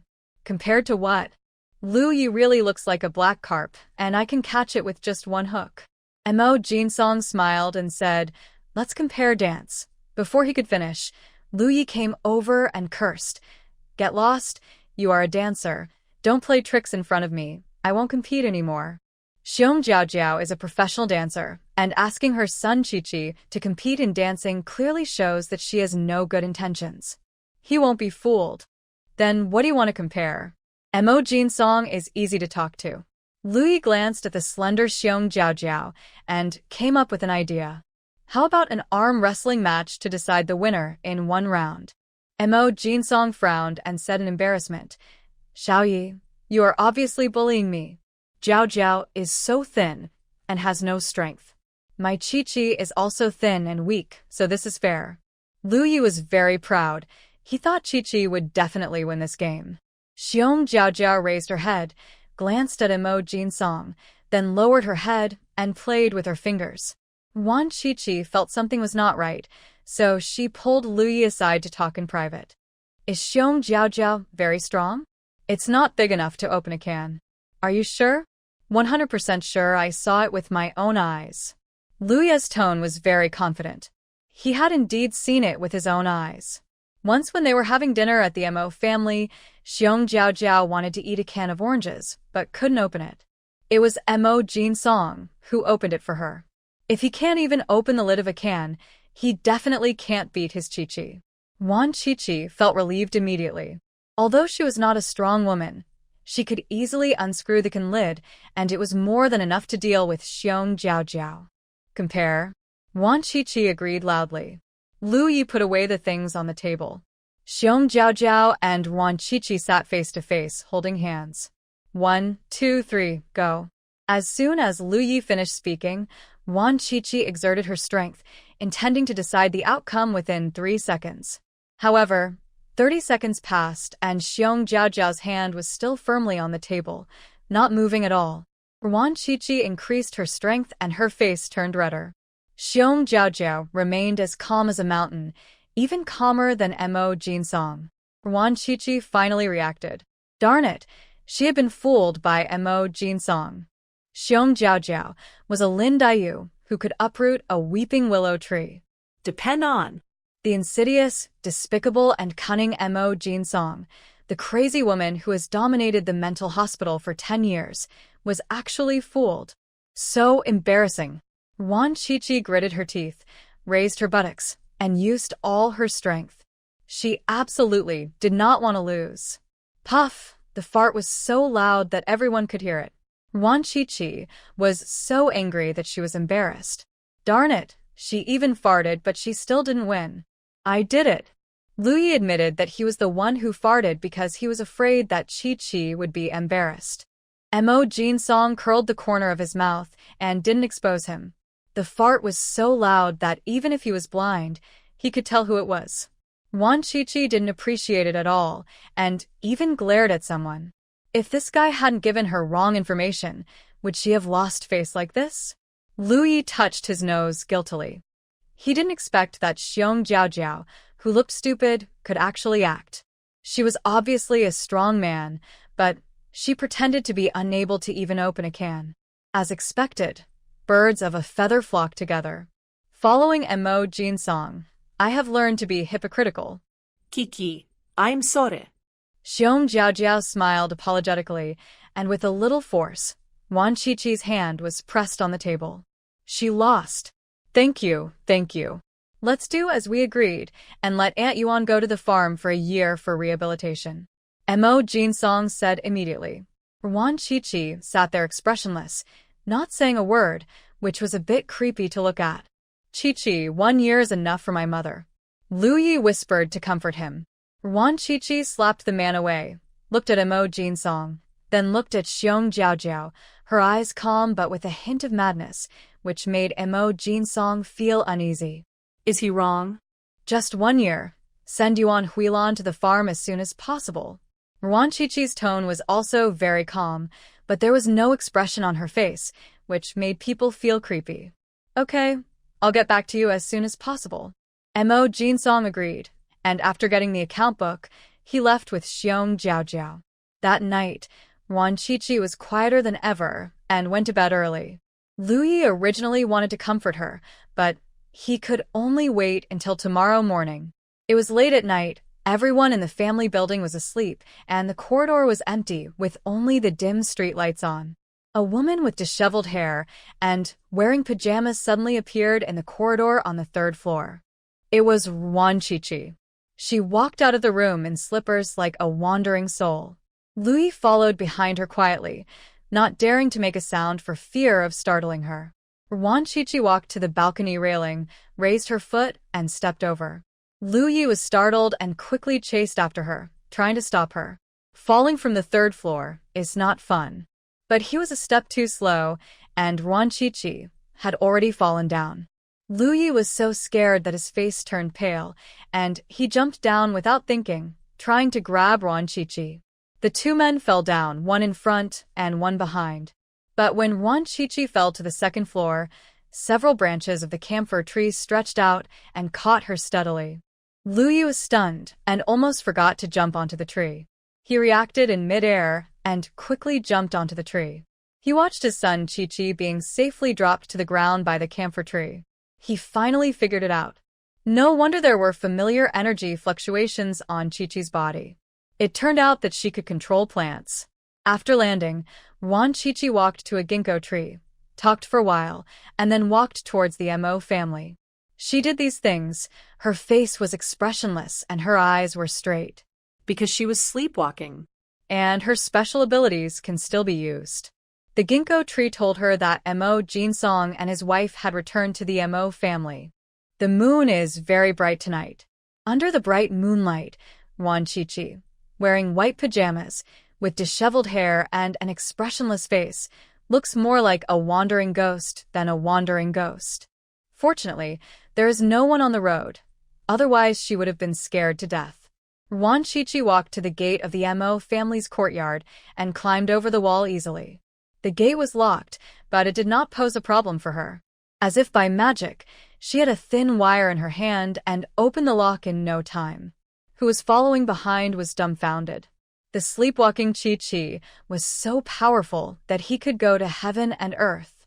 When Wan Qiqi pushed open the door and walked into the room, Mo Qiufeng woke up. He took the wooden basket from under the pillow and hid behind the door, but he did not wait for anyone to come in. From the sound of footsteps, it seemed that he went to the guest room next door. "It's me." Chunyi walked to the door and whispered to the person behind it. Honor. Mo Chiofeng put away his gun and walked out from behind the door. He wanted to ask him what he was doing there so late at night, but Louis shook his head and told him not to talk.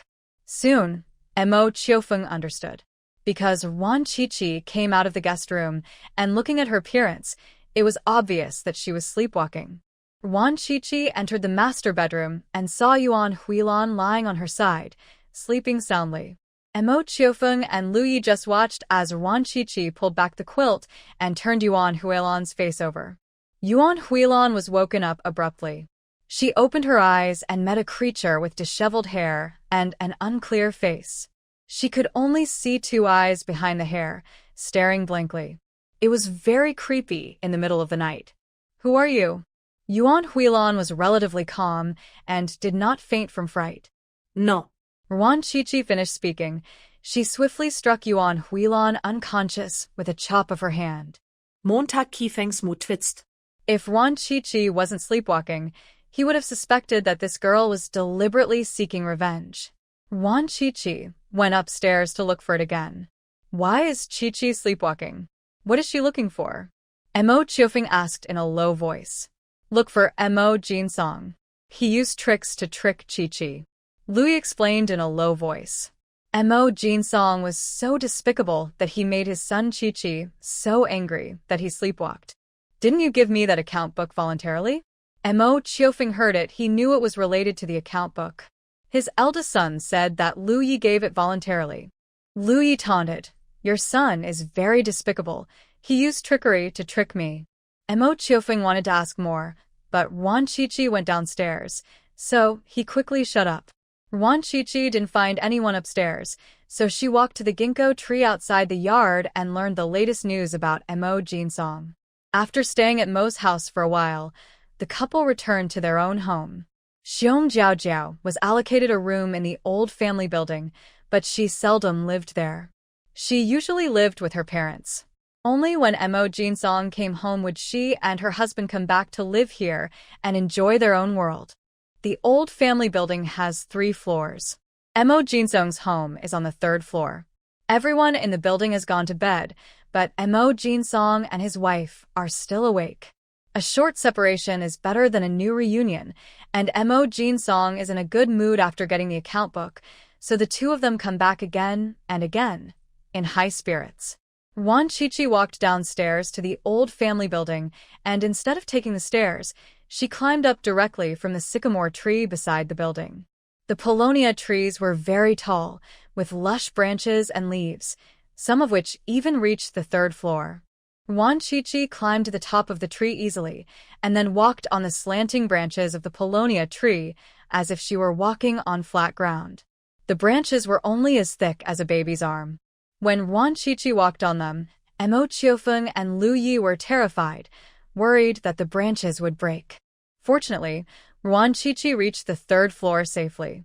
Mo Jinsong and Xiong Jiaojiao were still making love in bed, trying new positions. They were so excited that they didn't even notice Wan Qiqi approaching the bed. "Jiaojiao, turn over. I hate it so much." In the bed were feeling affectionate, and it was a critical moment for Mo Jinsong. Suddenly, a cold wind blew in. The naked Mo Jinsong shivered and looked up to see Wan Qiqi. Who are you? Mo Jinsong reacted quickly. Without even putting on his clothes, he reached under the pillow to get the wooden basket, while not forgetting to protect Xiong Jiaojiao. Xiong Jiaojiao was frightened and shrank into his arms, but was pulled out by Wan Qiqi. Arm wrestling. Wan Qiqi pulled her to arm wrestle. Mo Jinsong recognized her voice, stuffed the mutsong back under the pillow, hurriedly put on his clothes, and then put clothes on Xiong Jiaojiao. "Wan Qiqi, what the heck are you doing so late at night?" Mo Jinsong's emotions finally fluctuated. No man can remain calm after a good thing is ruined. What's more, it was too late at night, and he suddenly appeared beside the bed like a ghost.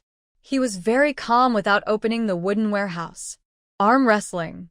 Wan Qiqi ignored him and stared at Xiong Jiaojiao. I'll break it. Xiong Jiaojiao was about to cry. Which nice person would come to arm wrestle in the middle of the night? She regretted so much that she defeated Wan Qiqi. Mo Qiufeng and Lu Yi entered the room. They saw the two men arm wrestling, with Mo Jinsong, who had a livid face, next to them. Strange. Finally, he's not a smiling tiger anymore. Lu Yi walked up to him and snorted. Mo Jinsong glanced at him coldly, gritted his teeth, and said nothing. Try hard, don't cheat. Wan Qiqi was angry. Xiong Jiaojiao actually pretended to lose, which was very disrespectful to her. Xiong Jiaojiao, who wanted to cry but had no tears, had to use her real strength, but she still lost. Qiqi, I didn't pretend this time. I really lost and you won. Xiong Jiaojiao was so happy.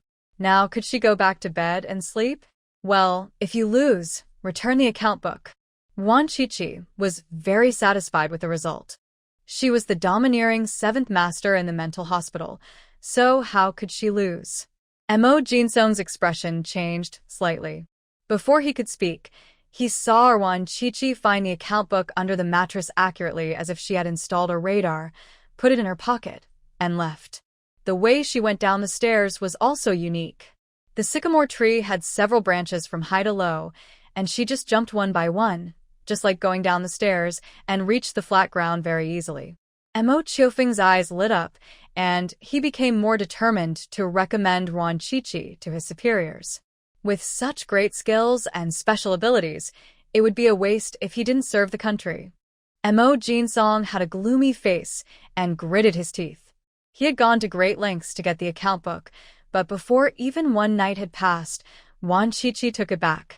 This Wan Qiqi is even more terrifying when he sleepwalks than when he is awake. It's simply unsolvable. He couldn't ask Jiao Jiao to pretend to sleepwalk and get the account book back, right? The 4th update is finished. I didn't force the hero and heroine to be dumber, because Mo Jinsong is already very powerful. We can't write him stupid just because he has a grudge against the hero. I'm going to bed now. Good night. Wan Qiqi walked very quickly and disappeared soon. Lu Yi stepped over the railing and was about to jump down, but was stopped by Mo Jinsong. Give me the account book tomorrow. Mo Jinsong gritted his teeth and looked very unhappy. Someone broke into his house in the middle of the night, interrupting his good fortune and taking away his account book. It was the first time he suffered such a big loss. What do you mean by return? This is clearly my Qiqi's account book. I have to admit defeat.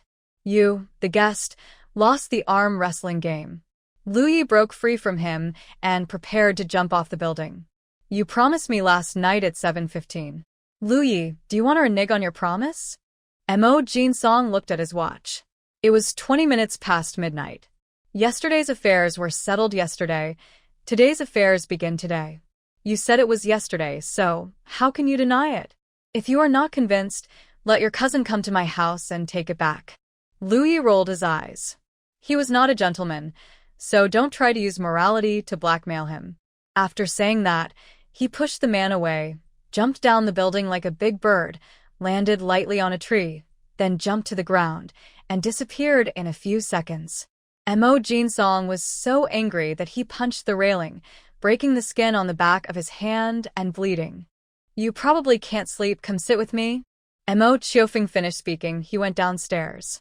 Mo Jinsong hesitated for a moment, went back to the house, said something to Xiong Jiaojiao, and went downstairs. The father and son walked one after the other. The moonlight stretched their shadows very long and very close, but they did not overlap. After arriving home, Mo Qiufeng went to the bedroom to see Yuan Huilan first. She was still unconscious. Wan Qiqi was very strong. You knocked Aunt Yuan unconscious? Mo Jinsong's tone was slightly sarcastic. The father and son were alone together. They were not as harmonious as usual. It was as if there was a thick layer of film between them, making them seem very distant. Wan Qiqi came here first. Mo Qiufeng tucked the quilt in for Yuan Huilan, tiptoed out of the bedroom and closed the door. Mo Jinsong's expression became even more sarcastic, and there was more resentment in his eyes when he looked at his father. Late at night when there were no outsiders around, Mo Jinsong took off his mask and showed his true feelings for his father. The father and son went to the study and sat down. Neither of them spoke a word, and the atmosphere was quiet and depressing. You can't use tricks on Xiaoya and Qiqi. You have to use sincerity to influence them. Jinsong, you are very smart, but you are too rational. You have to know that humans are emotional animals. Mo Qiufeng finally spoke. The look he gave his eldest son was complicated, one that showed guilt, concern, and expectation. Emotional animal? Father, when you shot mother to death with your own hands, were you acting rationally or emotionally? Mo Jinsong asked back with a sneer. Mo Qiufeng's face changed, pain flashed in his eyes, and a beautiful woman appeared in his mind. She was the mother of Mo Jinsong and Mo Tsongrong, and also his first wife, Jiang Xinmei. It was the most correct choice for me to shoot your mother. Otherwise, if I were exposed, more comrades would be sacrificed, and your mother would not be spared. I did nothing wrong, both intellectually and emotionally, and your mother supported me. Mo Qiufeng never regretted his choice. If he and Jiang Xinmei exchanged identities, he believed that Jiang Xinmei would make the same choice. He and Jiang Xinmei were both underground workers. When they entered this industry, they were ready to sacrifice at any time. In order to drive away the Japanese pirates and save the Chinese people, death was the least terrible thing. You are right. Mother was afraid that the enemy would threaten you with me and my brother, and she wanted to strangle us to death. I understand that very well. For the revolution, anything can be sacrificed. But father, I was only 4 years old at the time, and Songrong was just born.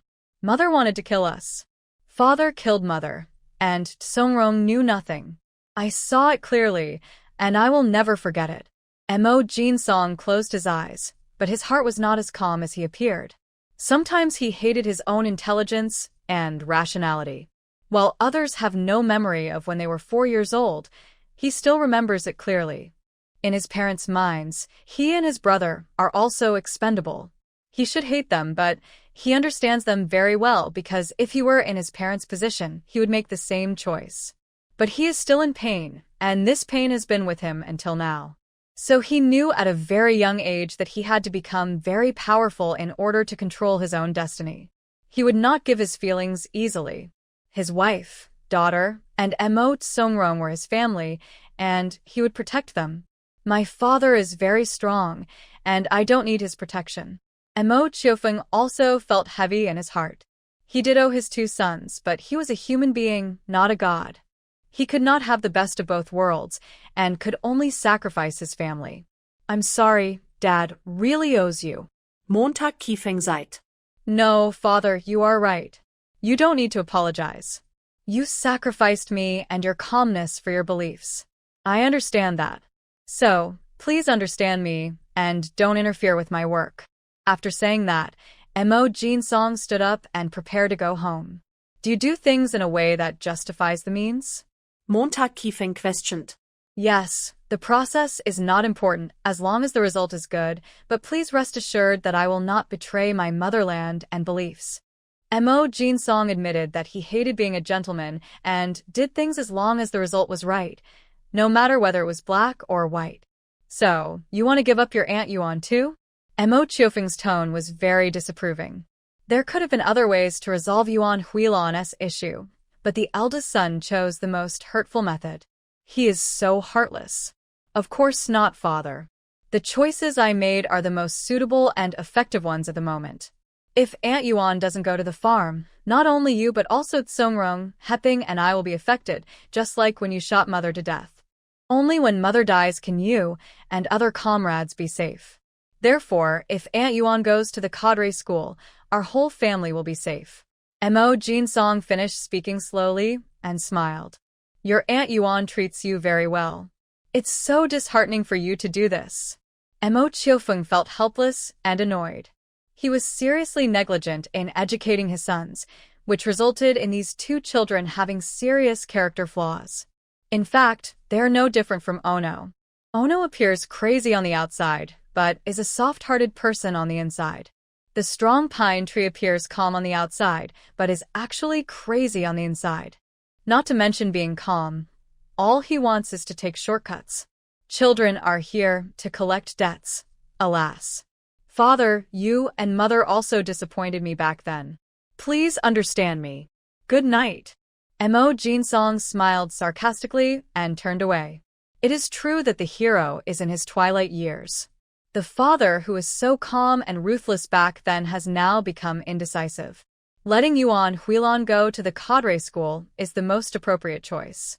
What's wrong with sacrificing her to save the whole family?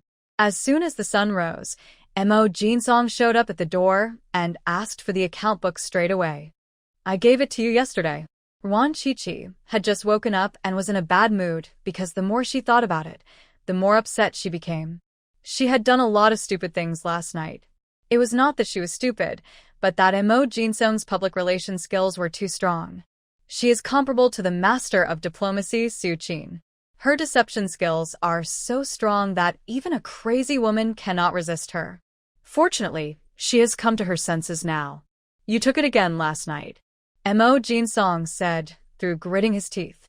Faced with a crazy woman like Wan Qiqi, he really couldn't keep his emotions stable and didn't even want to laugh. Nonsense. I slept at home last night. Wan Qiqi's face darkened. She had no recollection of sleepwalking. The original setting is that Mo Jinsong has the highest IQ in the book, higher than the male and female protagonists, but no matter how high his IQ is, he can't stand their madness. This is the original setting. Then there is Lu Ye's soft-heartedness. If he was a cold and cruel person, he wouldn't have lived so miserably these years. Only soft-hearted people will suffer and go crazy. That's the explanation. I will continue to write updates. You sleepwalked last night, ran to my dad's house, knocked Aunt Yuan unconscious, ran to my house again, forced Zhao Zhao to arm wrestle with you, and took away the account book. Xiaoya, don't you think so? Qiqi, don't you think so? Lu Yi did not answer immediately, but asked his wife instead. Mo Jinsong was so angry that he laughed. The couple were so shameless to make up stories in front of him. Wan Qiqi blinked, and her sleepwalking came back. The cause of sleepwalking is getting angry. A fight, losing a competition, or being scolded by a doctor would cause her to sleepwalk and go fight with the opponent in her dreams. Over time, she became the boss of the mental hospital and no one dared to mess with her anymore. You said you were sleepwalking. How can what you do in a dream count? Anyway, I gave you the account book yesterday, and you promised to send Yuan Huilan to work on the farm for 2 years. Wan Qiqi admitted to sleepwalking. She is an open-minded person, and she admitted it after doing it. That's right. You can't take dreams seriously. Last night, I dreamed of blowing up Mount Fushur. Look, the mountain is still fine now. You can't take it seriously. Lu Yi immediately chimed in and gave a particularly appropriate example. Mo Jinsong was so angry that he was no longer angry. When it comes to shamelessness, he feels inferior to others. But he also learned something. You said you promised it yesterday. Yesterday's work was done yesterday, and today's work will begin today. Why should I do what I promised yesterday today? Mo Jinsong sneered and turned away. He doesn't want this account book anymore. There are other ways to bring down Sherdahong. Wan Qiqi blinked and thought, darn, this guy is so shameless. He actually imitated her. Qiqi, what do you want to eat in the morning? Lu Yi prepared to go to the cafeteria to get breakfast. I'll buy it on the way. Stay away from Mo Jinsong from now on. He's too cunning. Wan Qiqi warned that Mo Jinsong was a ruthless person and difficult to deal with.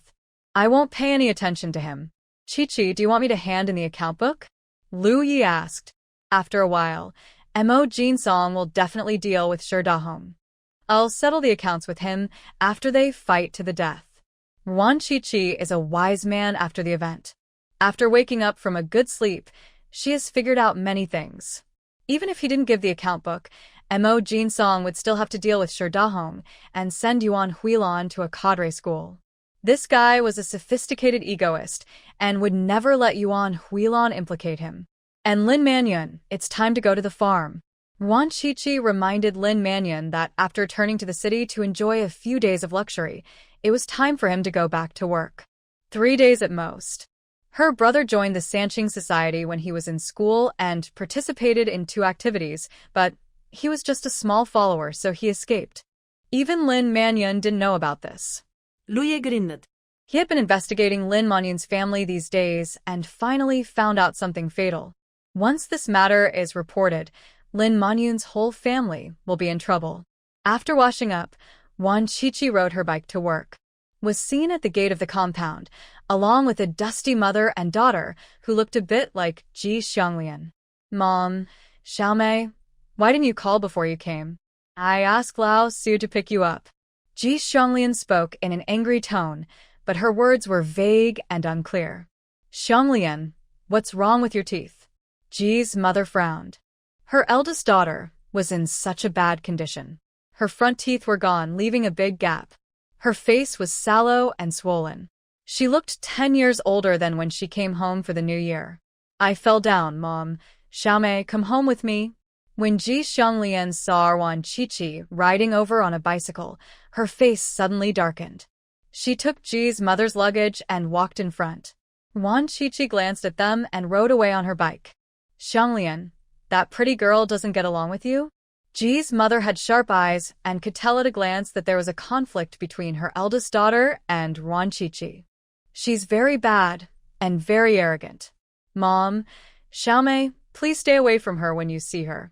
Ji Xianglian's tone was full of disgust, and Ji's mother knew what was going on.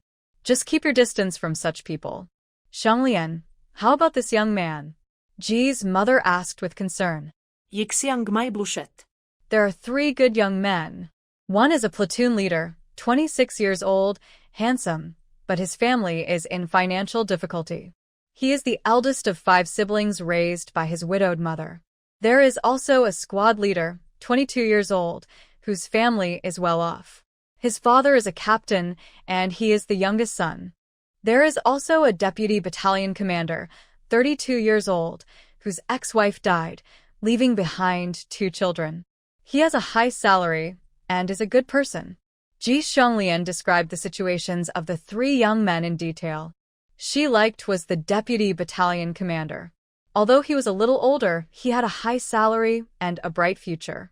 If her sister married him, she would be a brother-in-law to her husband, Mr. Su, which would also help her husband's future. Being a stepmother is definitely not a good idea. It's a thankless job. Being raised by a widow is not a good idea either. It's a heavy burden, and the mother-in-law is hard to serve. A 22-year-old is good. Let the son-in-law arrange a meeting. Ji's mother made a decision quickly and chose the 22-year-old boy.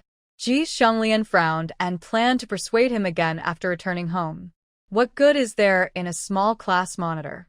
Wan Qiqi ate a bowl of noodles in the winery cafeteria. The noodles were so spicy that sweat broke out on the tip of her nose. She then got a kettle of boiling water and walked slowly towards the office. There were 3 people in the office, the section chief, the deputy section chief, and another male colleague named Xian. He Huiling and Qi Huaimin were not there. The 3 were talking, but when they saw Wan Qiqi, they stopped talking. Good morning. Wan Qiqi greeted him warmly and placed the boiling water under the windowsill. Good morning. The 3 section chiefs responded with dry laughs. What were you talking about just now? Why did you stop talking when you saw me? Don't you want to tell me? Wan Qiqi's expression was particularly sincere, but the questions she asked went straight to the heart. How is that possible? I mean, what do you eat in the morning? Wan, what do you eat in the morning? The section chief reacted quickly and turned the tables. In fact, they were just talking about Wan Qiqi. The noodles we ate in the cafeteria. Chief, I'm going to make the bulletin board. Wan Qiqi actually heard everything. These 3 people are now particularly afraid of her. She is very satisfied with this result. No, we'll make the bulletin board. Yes, we'll do it. The 3 people who were usually too lazy to grow hair became very active. How could they dare to let Wan Qiqi work anymore? This was a bodhisattva who would report anyone at any time.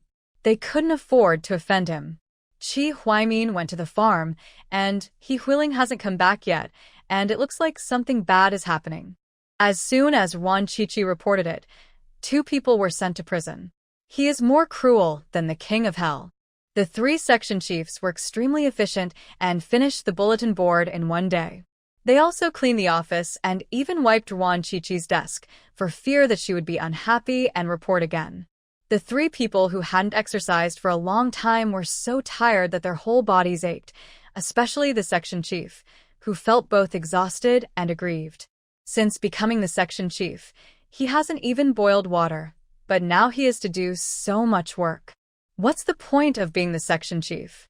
No, we have to find a way to transfer Yuan Qiqi to other departments. Anywhere is fine, but don't let him come to harm their propaganda department. The bell rang. Yuan Qiqi picked up her bag, which she had packed earlier, and prepared to leave work. Master Xian, please help me take out the trash. Thank you. Yuan Qiqi stuffed the melon seed shells wrapped in newspaper into Master Xian's hand, then waved her hand and left without taking a single melon seed shell. This guy named Xian also poured her boiled water, and she kept a record of it. Xian's face suddenly turned dark. Although he was just an ordinary employee, his father was the deputy secretary of the winery. Even the section chief didn't dare to let him work. This Yuan Qiqi was too arrogant. No, he had to go back and ask his father to think of a way to transfer Yuan Qiqi away so that she wouldn't be a nuisance to him in the propaganda department. Yuan Qiqi didn't know that her colleagues in the department were trying hard to transfer her. She had already arrived at the family building and saw from a distance that Lu Yi and Yuan Huilan were talking downstairs. As I got closer, I could see more clearly that Yuan Huilan didn't look well. Her eye sockets were dark and her eyes were a little red and swollen. She came to deliver dumplings. It's stuffed with chives and eggs. Try it and see how it tastes. If it tastes good, I'll make it again next time. Yuan Huilan's voice was hoarse, and her tone was much gentler than usual. There was some guilt in her eyes when she looked at Lu Yi. Whether the dumplings you make are delicious or not has nothing to do with the filling, just eat them anyway. Lu Yi took the dumplings with a cold face and an aggressive tone.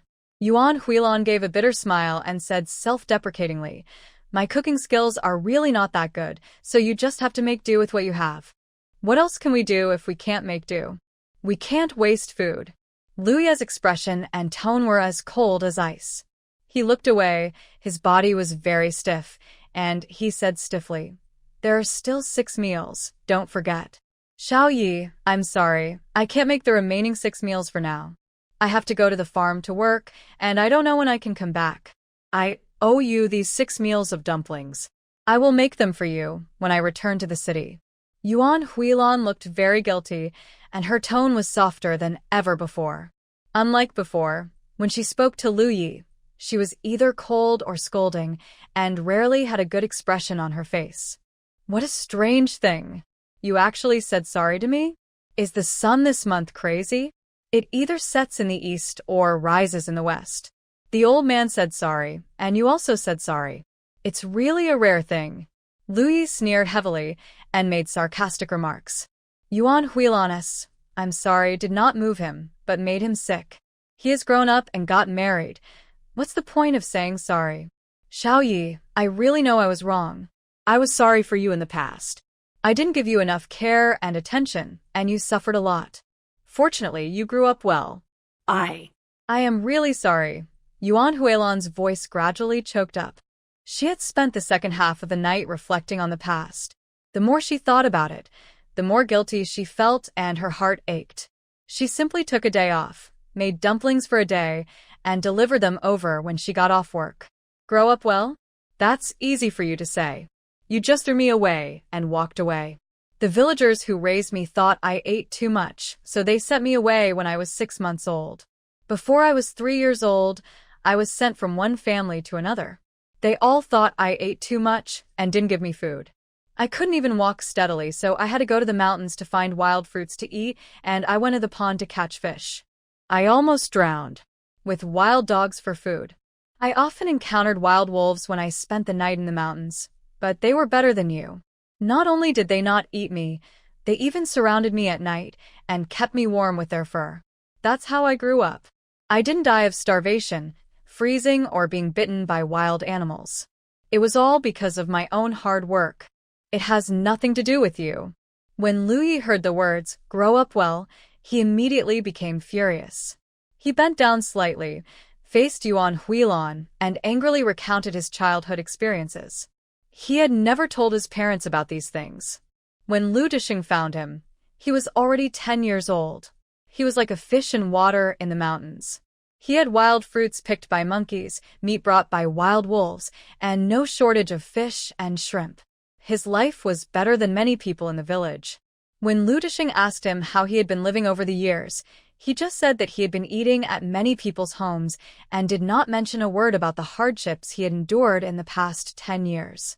When Yuan Huilan asked him, he didn't say anything.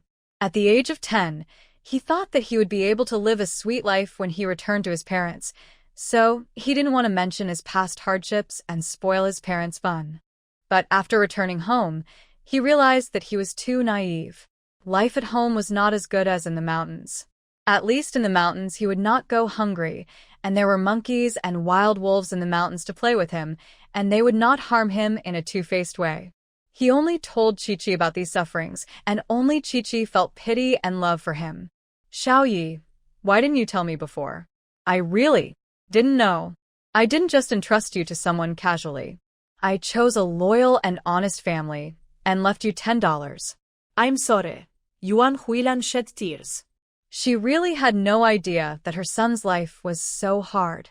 Your apology is too cheap, and don't you really know? I can understand why you abandoned me at that time. After all, the situation was serious, and it was inconvenient for you to take me with you. But the war was over. Why didn't you come to find me? Even if you didn't come to find me, you could tell my father and ask him to find me. But you waited until I was 10 to tell me. You probably thought I would never live to be 10, so you delayed for 10 years, just to kill me, so that I would not appear in front of you and bother you. Unfortunately, I am lucky. Even if I have to survive a narrow escape, I am still alive and well. You are destined to die before me. I tell you, after you die, I will never go to see you on Qingming Festival." Luyi expressed all the grievances and resentments he had experienced over the past 25 years, but he did not feel happy at all. It was as if there was a fire in his heart, and he wanted to burn away all the resentment and grievances, as well as the woman in front of him. "No, Xiaoya, I never thought of that. You are my own child, and I never thought of harming you." Yuan Huilan burst into tears and felt heartbroken. She didn't expect her son to be so hateful. Luyi snorted coldly and said sarcastically, "Being your child is the most unfortunate thing in my life. If possible, I would rather be an orphan and jump out of a crack in a stone." "Xiaoyi, don't be like this. I'm your mother." Yuan Huilan covered her face with her hands, tears streaming down from between her fingers. Mother? Luyi sneered and said sarcastically, "The book says that mothers love their children the most. Where is your love for me? You only feel disgust and indifference towards me. You give all your love to Mo Jinsong and his 3 siblings. Even their farts smell good. I say and do is wrong, and now you come and say you are my mother? Is it because Mo Jinsong and Mo Tsongrong stabbed you in the back? That's why you think of me and stuff your cheap and redundant love into me. Sorry, I don't need it anymore." Yuan Huilan's face turned pale, and she felt very sad. Every word her son said was like a knife, piercing her heart. But she couldn't refute it, because she had indeed done something wrong and was indeed sorry to her son. "Xiaoyi, I'm leaving. You and Wan Chi-Chi live a good life." Yuan Huilan smiled bitterly, turned around, and was about to leave. After just one night, she looked a lot older. "Chi-Chi and I will naturally live well. You don't need to tell me. I want to ask you, how does it feel to have your sincerity fed to a dog?" Luyi stabbed the most cruelly, and the smile on his face was colder than the ice in December. Yuan Huilan's body froze. Her face was pale. Her gray lips trembled constantly. Her heart felt like it was being shattered by a knife, and she was in so much pain that she couldn't breathe. Luyi similet. He had been waiting for this day for 15 years, and finally it came. "It feels so good." Yuan Huilan left. She didn't answer Luyi's question, but there was no need to answer. Her poor condition said it all. After she left, Wan Chi-Chi came out from behind the corner. Chi-Chi, let's have dumplings stuffed with chives and eggs tonight. Seeing her, Lu Yi happily showed off his dumplings. He had never eaten the ones with leek and egg filling. Good. Wan Chi-Chi agreed with a smile. The two went upstairs together, and after returning home, Lu Yi talked about Yuan Huilan. Mo Jinsong is quite quick. My mother is going to be sent to the cadre school soon. I guess her heart must be pierced like a sieve. Wan Chi-Chi also felt that Mo Jinsong was very quick. He came to ask for the account book in the morning, and he had arranged for Yuan Huilan in less than a day. This guy is much more cruel than Mo Tsongrong. He gave up his stepmother, who was like his own mother to him, without any hesitation. With extremely high IQ, stable emotions, good eloquence, good at brainwashing public relations, a deceptive face, and a good family background, it would be difficult for such a person not to succeed. But Mo Jinsong is definitely not as crazy as her, so she is still more powerful. Wan Chi-Chi is very good at PUA herself. As long as she finds the right reference, she will always be the number one. She doesn't compete with Mo Jinsong in IQ, she competes in insanity, so she is more powerful. Yuan Huilan didn't want to go home for the time being. She walked aimlessly like a wandering soul. Her mind was confused, and her heart was uncomfortable. Last night, she woke up suddenly with pain in the back of her neck. She thought she had a stiff neck and thought of applying a plaster, but found that Mo Chiofeng was not at home. Then she heard the voices of the father and son. She didn't know why at the time, but she somehow went back into bed and pretended to be asleep. Mo Chiofeng came into the room, covered her with a quilt, and went to the study to talk with Mo Jinsong. She didn't think much about it at the time, thinking it was a work matter. After applying the plaster, she wanted to bring tea to the father and son. Finally, I heard my name at the door of the study. She had never done intelligence work. She encountered many dangers on the way to find Lu Disheng. Fortunately, she was alert and brave and got rid of them, so she had experience in this area. She held her breath and hid outside the door and listened for a while. The more she listened, the more chilled she became. Mo Tsongrong had already disappointed her once, but she didn't expect that Mo Jinsong would disappoint her even more. She treated her brothers with all her heart, but in return they stabbed her in the back. Whenever something happened, she was the first one to step forward and take the blame. Sacrifice herself in exchange for the safety of the whole family. That sounds really nice. Yuan Huilan was not angry about being sent to the cadre school, but about Mo Jinsong's indifference and ruthlessness. Even though she was not their biological mother for more than 20 years, she had taken care of them like a biological mother and even neglected her own son. But sincerity can't be exchanged for sincerity. It only brings back betrayal. Yuan Huilan didn't dare to believe anyone now. She even suspected whether Mo Chiofeng had been acting with her all these years. After all, he was the biological father of Mo Jinsong and Mo Tsongrong, and the son was like his father. It was dark and Yuan Huilan had not returned home yet. She sat by the lake in a daze. The April evening breeze was a little chilly, making her hands and feet cold, and the stone bench was also cold, but she still didn't want to go home. She suddenly realized that she seemed to have no home. She became an outsider in the Mo family. Her natal family is gone too. Her parents are gone, her uncle and second brother are abroad, and there are several half-brothers left in Tianzhou. They are not her relatives, but her enemies. She became homeless. Yuan Huilan laughed at herself, feeling very sad. She was such a failure. Huilan, come home. Mo Chiofeng's voice rang out. That's your home, not mine, Mo Chiofeng. Have you been laughing at me all these years? I've been like a nanny, working like a cow for you and your two sons. All I got in return for my sincerity is betrayal. No wonder Mo Jinsong and Mo Tsongrong have only called me An Yuan for so many years. I'm so stupid. Lu Disheng is right. I'm your family's free babysitter. Yuan Huilan didn't move. She turned her back to Mo Chiofeng and said a lot of complaints. Huilan, you are my wife. I will not defend what Jinsong and Tsongrong did. It is my fault that I did not teach them well. I will find a way to deal with your uncle and brother. It is not as serious as you think. Mo Chiufeng sat down on the stone bench next to her and comforted her in a soft voice. In fact, Jinsong told me clearly that I could go to the cadre school. I am not a person who only cares about myself. I am angry because he treats me as an outsider. 20 years of sincerity cannot warm his heart. In order to take care of them, I even ignored Xiaoya. Now I am in a difficult situation. Mo Jinsong and Mo Tsongrong betrayed me, and Xiaoya hates me. I am a complete loser. Yuan Huilan felt more and more aggrieved as she spoke, and tears flowed like rain. Mo Chiufeng waited quietly for her to finish crying and did not try to persuade her. Yuan Huilan cried for a while, then calmed down. She wiped her tears, stood up and left. The two walked one after the other. After returning home, Yuan Huilan said with a cold face, I can go to the cadre school by myself. There is no need for Mo Jinsong to send me there.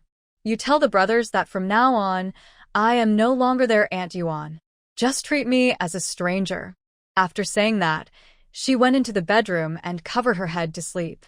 Mo Chiufeng stood at the door, sighed lightly, and went to the kitchen to cook noodles. He now understands Lu Disheng a little bit. People who have children should never laugh at other people's children, because you don't know what trouble your own children will get into. Children are all here to collect debts. What our ancestors said is indeed correct.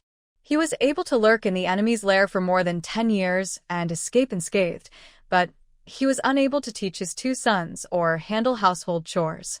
He was not much better than Lu Disheng. He will never make fun of Lu Disheng again. The Mo family has been deserted these days. Yuan Huilan and Mo Chiufeng are in a cold war. She took the initiative to confess to her superiors about her uncle and second brother who were abroad, and then went to the cadre school with a bag of luggage. It was such a coincidence that she and Lu Disheng lived next to each other and saw each other every day. After finishing his work, Lu Disheng went home exhausted to cook noodles. He saw someone coming into the empty house next door. He went over to see if it was an old friend he knew, and ended up seeing Yuan Huilan. Oh, what a strange thing. What brings you here? Are you here to inspect the work? Lu Disheng's mouth is faster than his brain. Actually, he didn't mean to say anything sarcastic, but he said it without thinking. He regretted it as soon as he finished speaking. Yuan Huilan looked like she was in bad luck. Although he and this woman were sworn enemies, she was Xiaoya's biological mother after all. He was still a man and should not add insult to injury. Lu Disheng, you are stupid, but you are also blind. Didn't you see that I was cleaning the house? Get out of the way. A good dog doesn't block the road.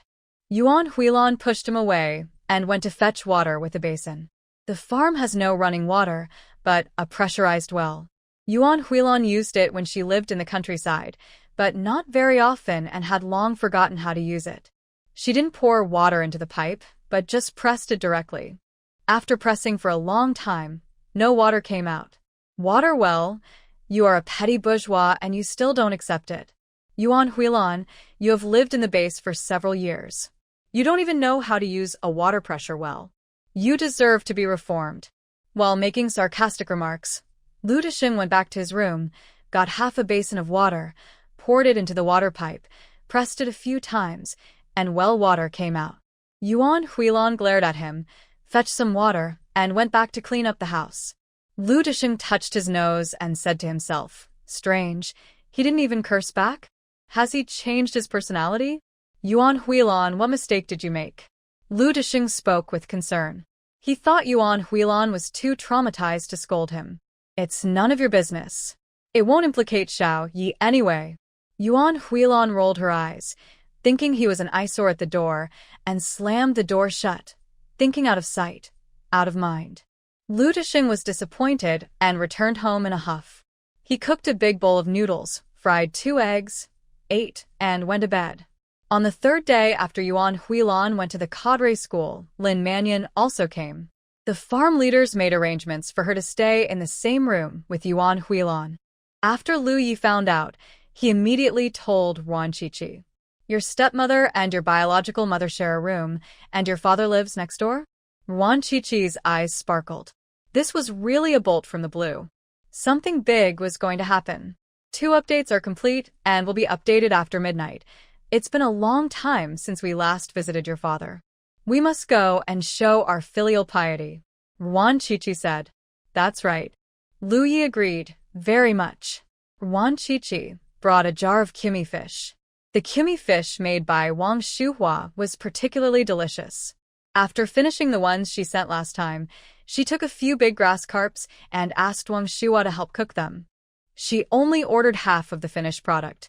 He also asked Lu Yi to go to the cafeteria to get a pot of braised pork, and the 2 of them set off after dinner. A young girl in the corridor on the 2nd floor and recognized her at first sight. She was Ji Xianglian's sister, and her name seemed to be Ji Xiangmei. She looked dirty and dusty a few days ago, but now she's cleaned up and looks prettier than her sister. Ji Xiangmei also recognized her and took the initiative to greet her with a smile. Are you going out? Ruan Chichi was a little surprised. Ji Xianglian didn't allow her mother and sister to have any contact with her. It seemed that this sister didn't listen to her elder sister. Ji Xiangmei moved aside and let them go first. Lu Yi nodded at her, took 3 steps at a time, quickly went downstairs, and pushed both cars out. Chi-Chi, here's the mask for you. Lu Yi took out a mask from his pocket and put it on her. To the farm is dusty, so wear a mask to protect yourself from the dust. You put it on, too. Ruan Chi-Chi put it on herself, and when she saw that Lu Yi was not wearing it, she glared at him. Lu Yi put it on obediently. Ji Xiangmei stood on the 2nd floor and watched with envy. She also wanted to marry a young, promising, and handsome man like Lu Yi. Unfortunately, she was not as pretty as Ruan Chi-Chi and did not have a good family background. I told you to ignore them. Why didn't you listen? Ji Xianglian walked over silently, with a gloomy face. We all live in the same building, so why make things awkward? Harmony is the only way to last long. Yixiangmai advised. She just learned that Lu Ye's biological father was the commander, his stepfather was the political commissar, and she was the deputy regiment commander. No matter which one of them was powerful, she didn't know where her elder sister got the confidence to confront Lu Yi.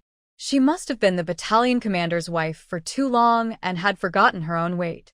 You don't understand anything. Anyway, you won't go wrong if you listen to me. Stay away from them. Ji Xianglian's face became even uglier and her tone became heavier. She was angry that her sister was not as obedient as she was when she was a child.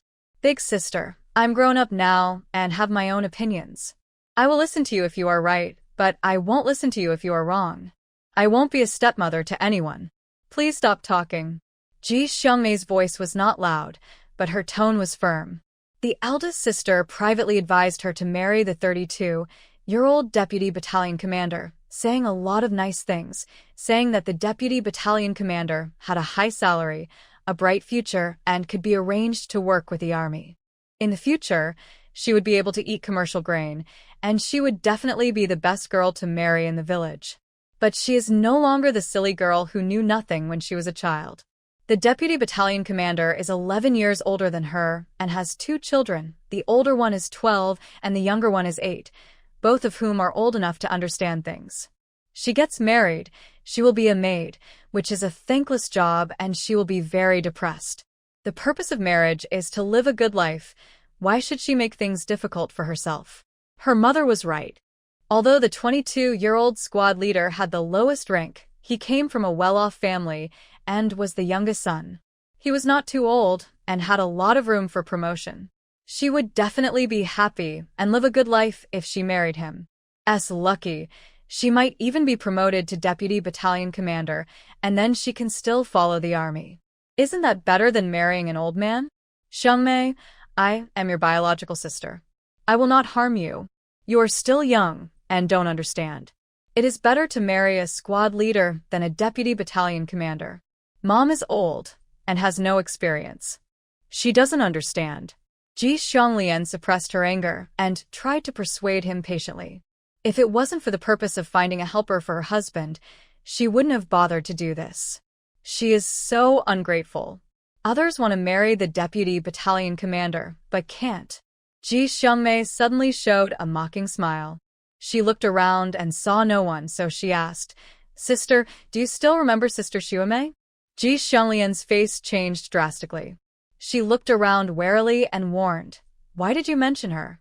"My brother-in-law originally wanted to see Sister Xiaomei, but she was taken away 2 days later because she accidentally dropped the quotations into the footbath. I was the only one there at the time, and I only told you, sister." Ji Xiangmei's face turned cold. Ji Xiaomei was her cousin, who lived next door to her. She was the same age as her eldest sister, and their relationship was better than that of real sisters. Ji Xiaomei was a beauty in the village. She was good at needlework and had just turned 17. Many people came to her house to propose marriage. In comparison, the older sister with average looks was not so popular. The young men who came to the village to look for a date would always go to see Ji Xiaomei first, and then her elder sister. My brother-in-law's family is from the next village. His parents have heard of Ji Xiaomei's reputation, so they want to wait for their son to come home for a visit and meet Ji Xiaomei. If they like each other, they can get married. Ji Xiaomei and her elder sister were close friends, so Ji Xiaomei told her about this. As a result, within 2 days, a group of people broke into Ji Xiaomei's house and took her away. She was tortured so badly that Ji Xiaomei couldn't bear it and jumped into the river to commit suicide. After that, the eldest sister gave gifts to the matchmaker in private and successfully got married to her brother-in-law. When Ji Xiaomei got into trouble, Ji Xiangmei was still young. She didn't understand it at the time, but she did in the past 2 years. She just felt a chill on her back, and she secretly went to burn paper for Ji Xiaomei, hoping to get forgiveness. Since then, she and her elder sister have become estranged. They are very defensive and don't talk about many things. "I don't know what you are talking about. What does Ji Xiaomei's accident have to do with me? You are so inexplicable." Ji Xianglian looked very unhappy. Although he spoke toughly, it was obvious that he was weak inside. "Don't force me to be a stepmother anymore. I will pretend I don't know anything about this." Ji Xiangmei said this in a cold voice and turned away. Ji Xianglian had a gloomy face and stared at his sister's back. His eyes were sinister and particularly scary. Wan Qiqi and his friends arrived at the farm. It was already past 7 o'clock, and it was completely dark. Most of the people on the farm had already had dinner. In the open space in front of the family quarters, there were many children playing and adults sitting and chatting. The atmosphere was quite harmonious. "Yuan Huilan, are you sick?" The leader didn't say anything. "What right do you have to order me to work?" A sharp female voice broke the harmony. It was Lin Manyun. "You came to the farm for reform, not for enjoyment. You must complete the assigned tasks, Lin Manyun. Look at all these petty bourgeois problems in you. You can't even pull the weeds properly. How dare you eat? Go pull the weeds for me." "If you don't pull them properly, you won't be allowed to eat." Yuan Huilan's voice was neither hurried nor slow, and her emotions were much more stable than Lin Manyun's anger. Wan Qiqi and Lu Ye's eyes lit up. There was going to be a big show right away. This trip was worth it. "Lu Disheng, are you dead? Yuan Huilan bullied me. Did you care?" Lin Manyun couldn't beat Yuan Huilan either with words or with hands. She felt angry and aggrieved, and subconsciously called out to Lu Disheng.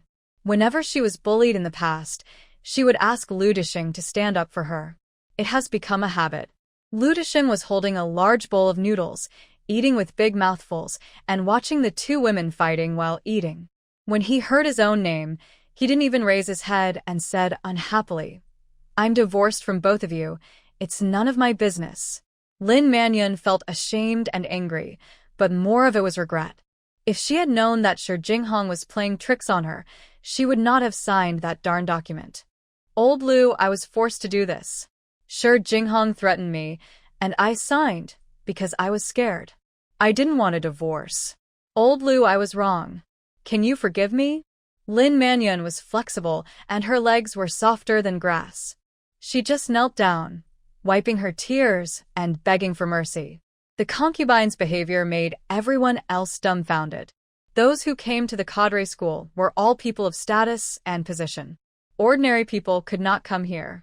Lin Manyun's behavior was incompatible with the people in the cadre school, and everyone looked at her with some contempt.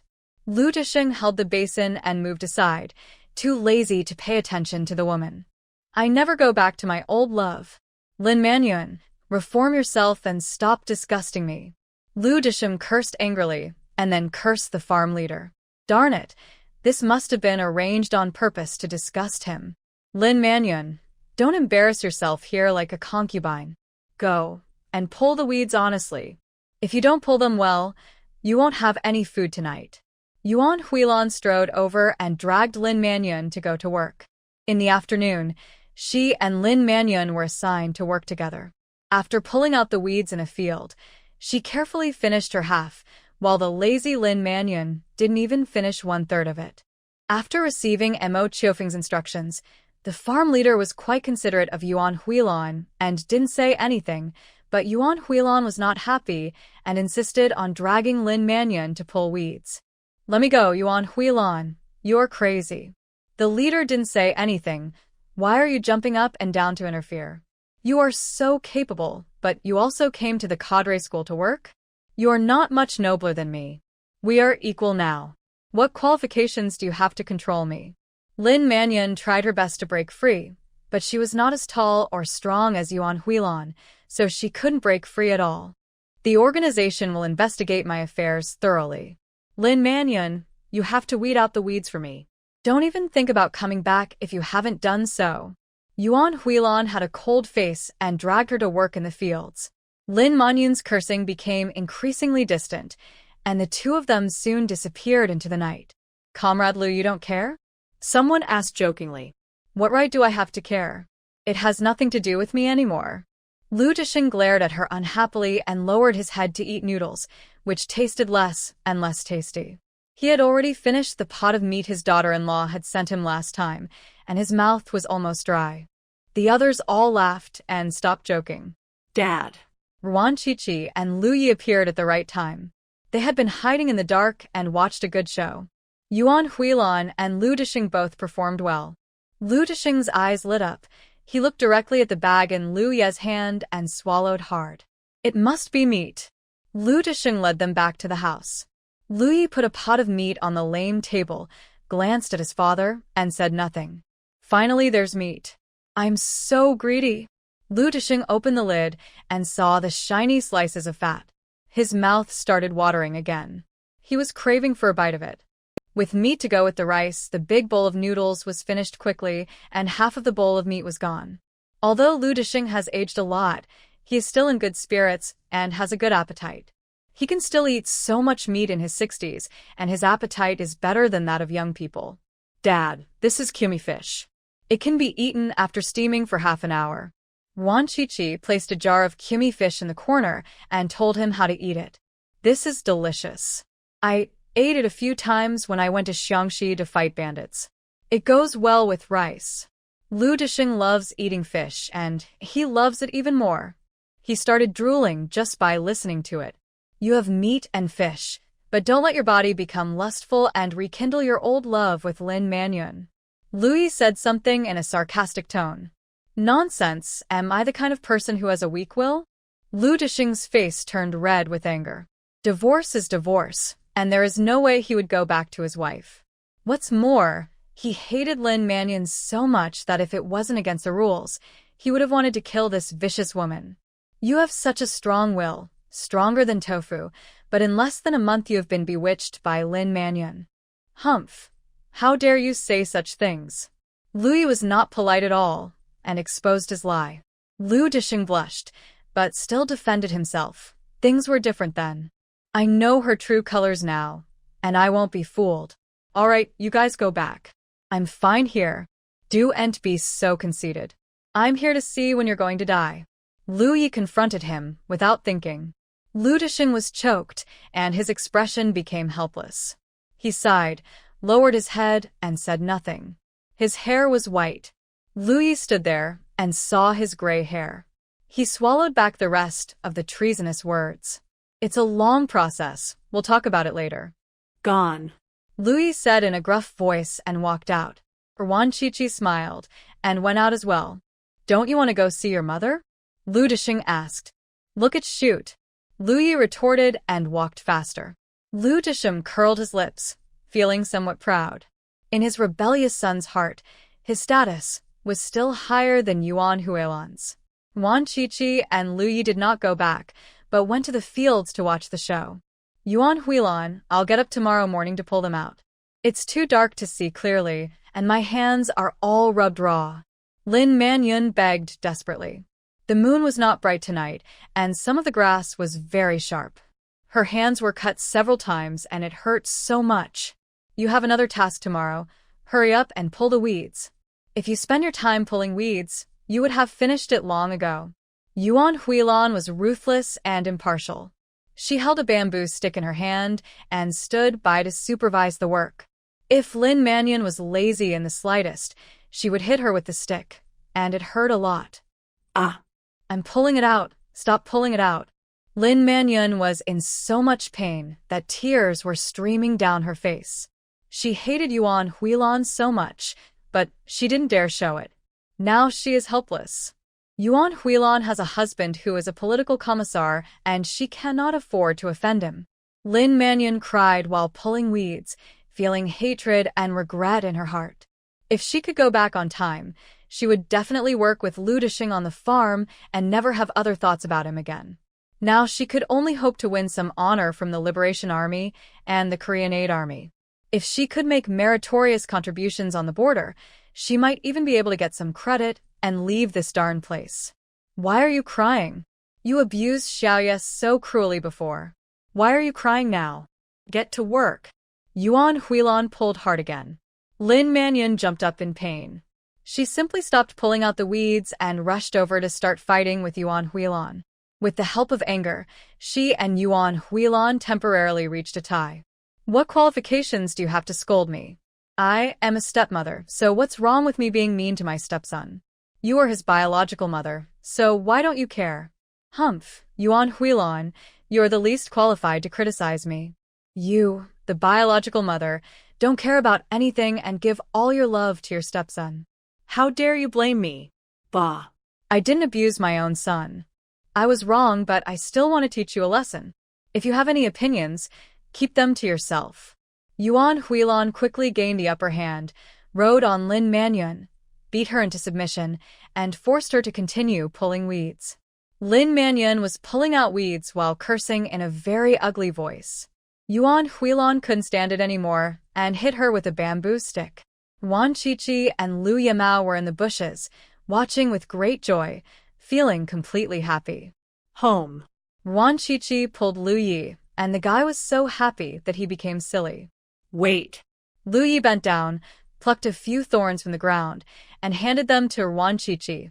This one is sweet and delicious. Wan Qiqi put it in her mouth and chewed it. It was indeed sweet, just like chewing sugarcane. Thatch needles, the flower buds of thatch after riding for another hour.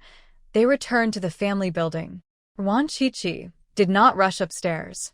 Instead, he chatted with the ginkgo tree downstairs for a while to catch up on the latest gossip.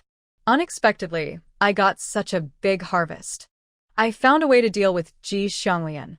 This sitch wrote a letter of denunciation to the General Military Region, reporting that she and Lu Yi were bullying others by abusing their power. The General Military Region gave the letter to Mo Qiufeng, and the matter was dropped. But Wan Qiqi was narrow-minded and was determined to deal with this woman, but she had never found a suitable opportunity. Now she has it. After returning home, Wan Qiqi told Ji Xianglian about the death of her good sisters and how Ji Xianglian's father, when guarding the granary 15 years ago, threw cigarette butts around and caused a fire. Not much grain was burned, but the young man who put out the fire was badly burned and could not be saved. The young man has not married yet and has no children. The most infuriating thing is that Ji's father falsely accused the young man of throwing cigarette butts around, which caused the fire. As a result, the young man who died was not named a martyr, and his parents were also criticized by the villagers and died within a few years. After these few days of contact, Wan Qiqi had a good impression of Ji's mother and Ji Xiangmei. They were not the same kind of people as Ji Xianglian. Now it seems that Ji Xianglian and her father are the same kind of people. Check it out, tell Captain Su about it, and report it after he gets divorced. Wan Qiqi only wanted to deal with Ji Xianglian, let alone Captain Su. No. Lu Yi agreed. The couple went to bed and had a good night's sleep. When they woke up the next day, Wan Qiqi went to cook rice noodles while Lu Yi mopped the floor. Leah came over with something wrapped tightly in newspaper in her hand. You were not at home last night, so I'll give you this bone. I've already processed it. Leah handed it over. Wan Qiqi opened the newspaper and saw a long and straight bone. Leah had handled it very cleanly, and it could be directly processed. Thank you. May I ask who owns this bone? Wan Qiqi asked politely. It's a little devil, you don't mind, right? Leah told the truth. Wan Qiqi was also lucky. A few days ago, he captured a Japanese soldier who had been lurking for many years. During the capture, the Japanese soldier put up a stubborn resistance and was shot in the thigh. He was sent to the military hospital for emergency treatment. She happened to be on the night shift and was called to perform the operation. After an examination, she swiftly amputated the little Japanese soldier's limb, cutting from the base of the thigh and cleaning the sacrum, which was just enough for Wan Qiqi's staff. Wan Qiqi's eyes became brighter, and she looked at the bone marrow in her hand affectionately, as if she was looking at her lover. The Japanese's bones are so perfect. I like it very much. Thank you. Have you had breakfast at home? Wan Qiqi asked enthusiastically. Eat. I've eaten, but my husband hasn't eaten yet. Leah originally wanted to say that she had eaten, but when she glanced at the rice noodles on the table, she immediately changed her mind. Her to process the pork shanks, so it shouldn't be too much to ask for a bowl of rice noodles for her husband, right? I have extra rice noodles. This bowl is for your man. Wan Qiqi generously served a large bowl of rice noodles, scooped a large spoonful of peanuts and chili sauce, and put in 3 fried eggs. Thank you. Leah returned home happily with the rice noodles in her hands. It was a real bargain to exchange a Japanese bone for a big bowl of rice noodles. It was a pity that only one of the Japanese soldier's legs was hit by the bullet. If both legs were hit, she could have exchanged it for an extra bowl of rice noodles. Gao Shongjin had just finished his breakfast, which his wife made for him. It was the same old Shanghainese dish of rice soaked in boiled water and served with rose fermented bean curd. His wife ate it with gusto, but he had been eating it for many years and still couldn't get used to it. He just wanted to eat a bowl of hot and fragrant rice noodles with lots of chili peppers, which would taste delicious. Gao Shongjin planned to go to the cafeteria and ask the squad leader of the kitchen team to cook him a bowl of rice noodles to satisfy his craving. As soon as I walked out the door, I smelled the tempting fragrance and my mouth was watering. Leah, where did you get the rice noodles? Gao Shongjin diligently took the rice noodles from his wife's hand. They looked delicious. Wan Qiqi cooked this. Please eat it quickly. Leah shook her hands. Wan Qiqi was such an honest girl. This bowl of rice noodles must weigh 2 kilograms. It was really heavy. روی کوسین. Why did he suddenly give him rice noodles? Gao Shang went in, took the chopsticks, and started eating with big mouthfuls. This was the taste so delicious. I found her a bone, and she thanked me for it. Leah went to change clothes and get ready to go to work. This bowl of rice noodles must weigh 2 kilograms.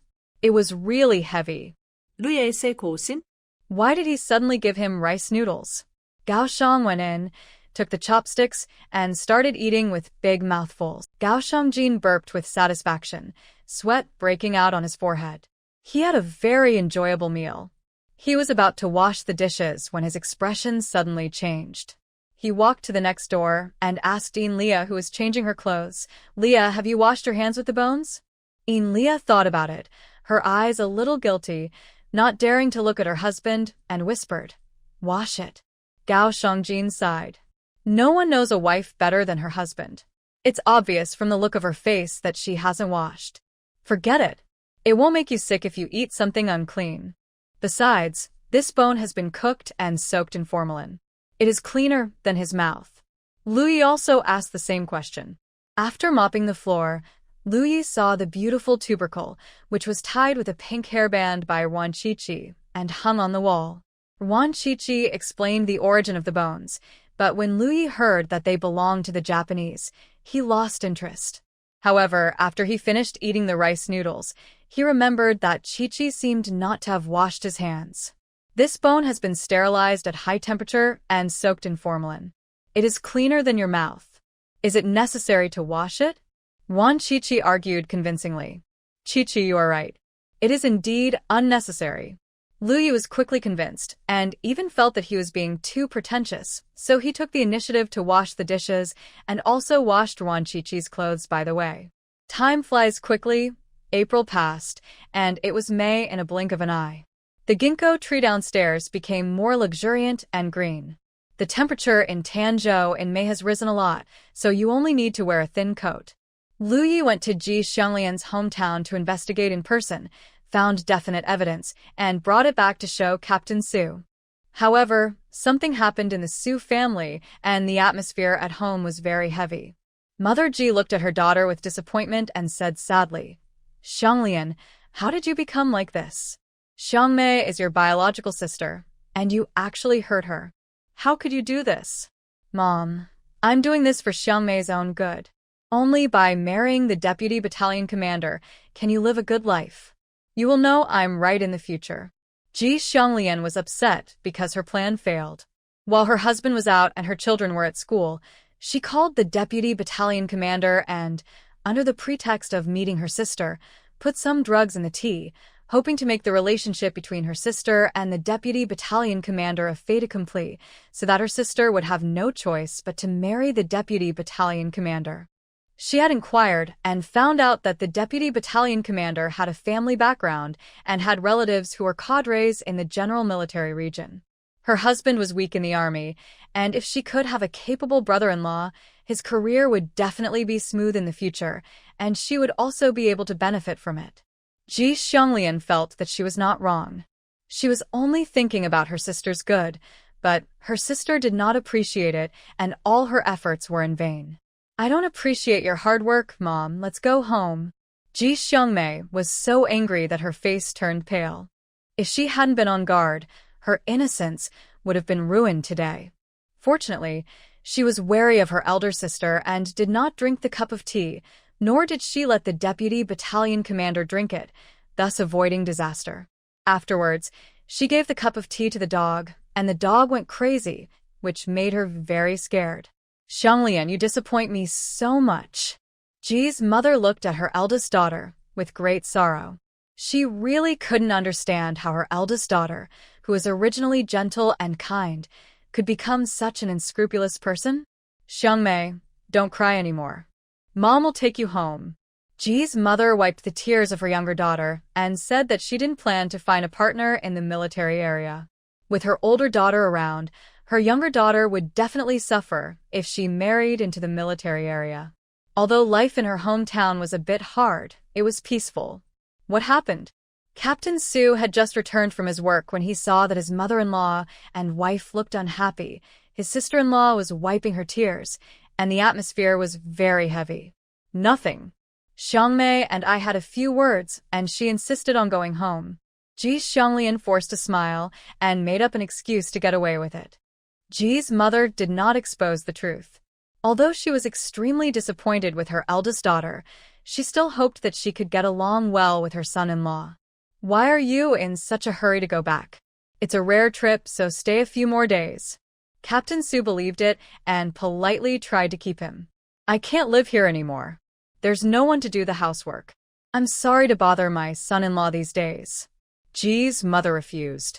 If she continued to stay, she was afraid that she would not be able to protect her little daughter. Su Xingli, I call you stupid, but you still don't accept it. You believe everything your cousin says. Your sister-in-law is crying like her father has died. How could it be just a few words? Your cousin gave your sister-in-law drugs and wanted to send her to Li Honghai to sleep. Lu Yi came in uninvited and exposed Ji Xianglian's lies. Captain Su's face changed. Li Honghai was the 32-year-old deputy battalion commander. Although Lu Yi was crazy, he was not making things up.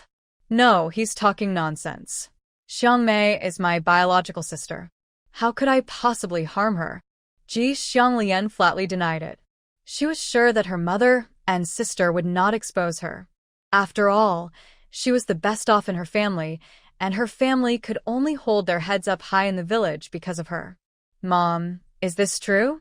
Captain Su's trust in his wife is now dropped a lot, so he turned to ask his mother-in-law.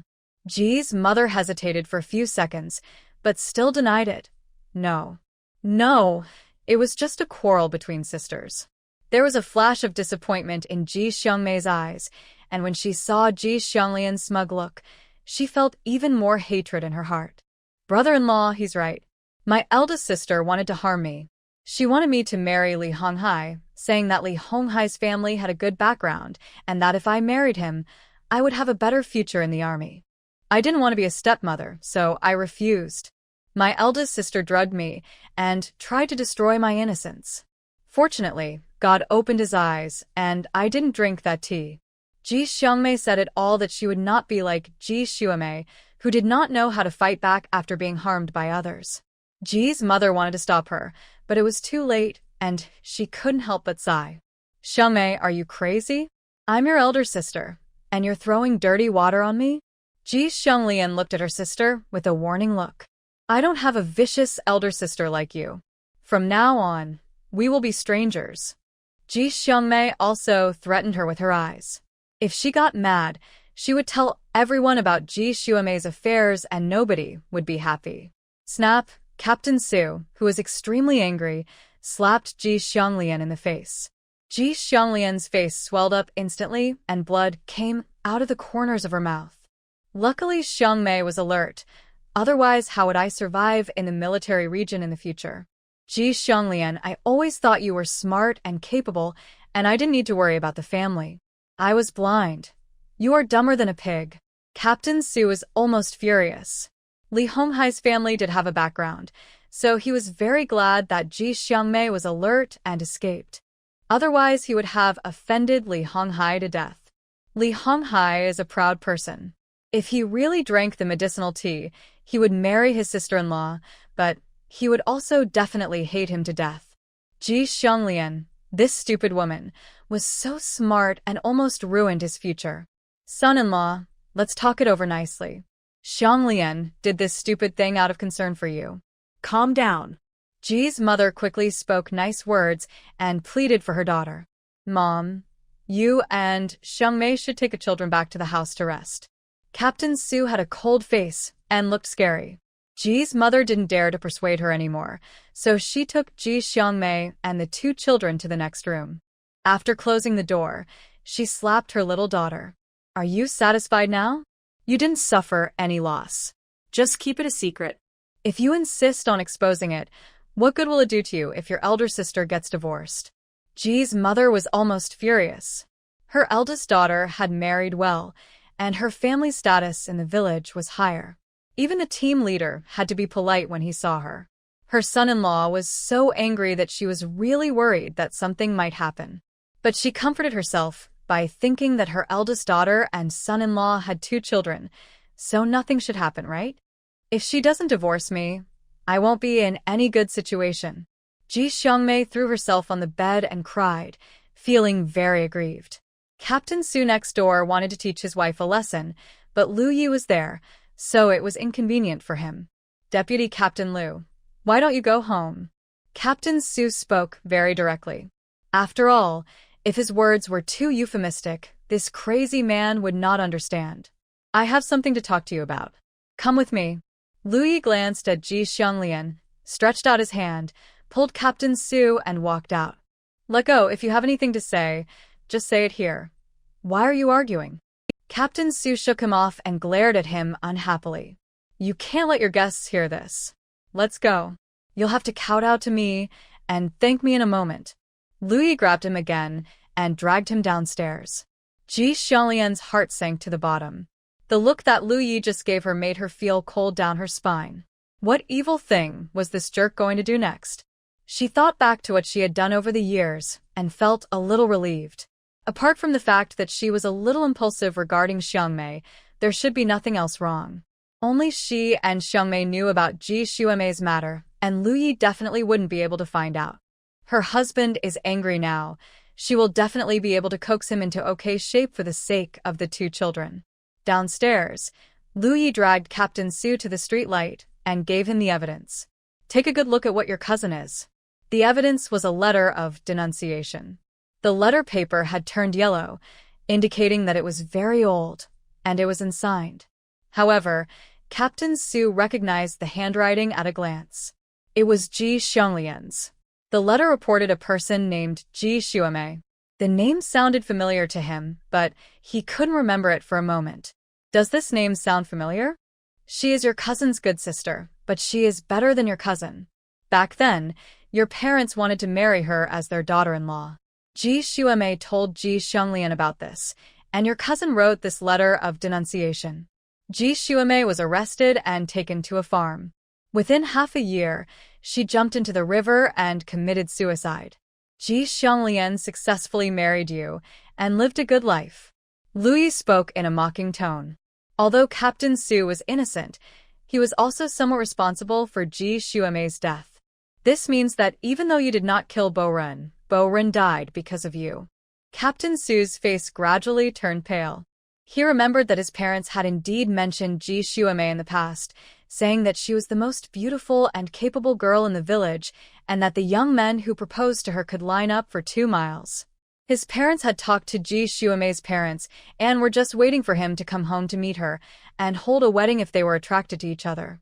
But after he returned home, he heard from his parents that Ji Xuemei had gotten into trouble and made a serious mistake. He definitely could not date this girl anymore. Then a matchmaker happened to talk about Ji Xianglian. He went to meet her and felt she was okay, so he held a wedding banquet. He didn't expect that Ji Xuemei got into trouble because of him. He never expected that the person he had lived with for so many years was actually a vicious woman with a heart of a scorpion and would do anything to achieve her goals. Captain Su felt a chill on his back. His clothes were soaked with cold sweat, and the cold wind blew past, sticking to his skin and chilling him to his bones. The 4th update is completed. I have been updating for many days in a row. I shamelessly ask for 5-star praise and free gifts, or urge for more updates. Thank you. Captain Su thought again of the time when Ji Xianglian congratulated Commander Lu on his bad luck and fried meat dishes. At that time, he didn't think about it carefully and thought that Ji Xianglian had really forgotten Commander Lu's kindness. He was too stupid. Ji Xianglian had not forgotten at all. She was clearly an ungrateful person. You must be wondering, your mother-in-law and sister-in-law are of decent character, but how could your cousin be so bad? It's not surprising because your father-in-law is also very bad. Lu Yi mentioned again the incident of Ji's father harming people, and Captain Su's face became even uglier. He actually knew about this matter. 15 years ago, he was still a rookie, but he often wrote letters home and his parents often replied, so he knew a lot about what was going on at home. Ji Xianglian's home was in the next village. The fire was so big that a young man who was trying to put out the fire was burned to death. He was originally going to be named a martyr, but later it was heard that the young man was the arsonist, so he naturally didn't get the title. His parents were also criticized by the villagers and died a few years later. Do you have any evidence for this? Captain Su still refused to believe it. He thought his father-in-law was a kind and warm-hearted person and was very popular in the village. How could he be a bad person? I can't produce the evidence right now. My cousin said that I need to tell you first. Once you get a divorce, I will go get the evidence. But it doesn't matter if you don't want a divorce. We will be in trouble together anyway. Lu Yi spoke frankly and said that he only needed to use a few tricks to make Ji's father confess the truth. But if Captain Su did not divorce, his future would definitely be over with such a father-in-law. Captain Su knew his abilities, and his expression became even uglier. But he was decisive and didn't hesitate for too long. I will file a divorce report, but it may take some time, and the signature will not be that fast. Just call me, and I'll sign it.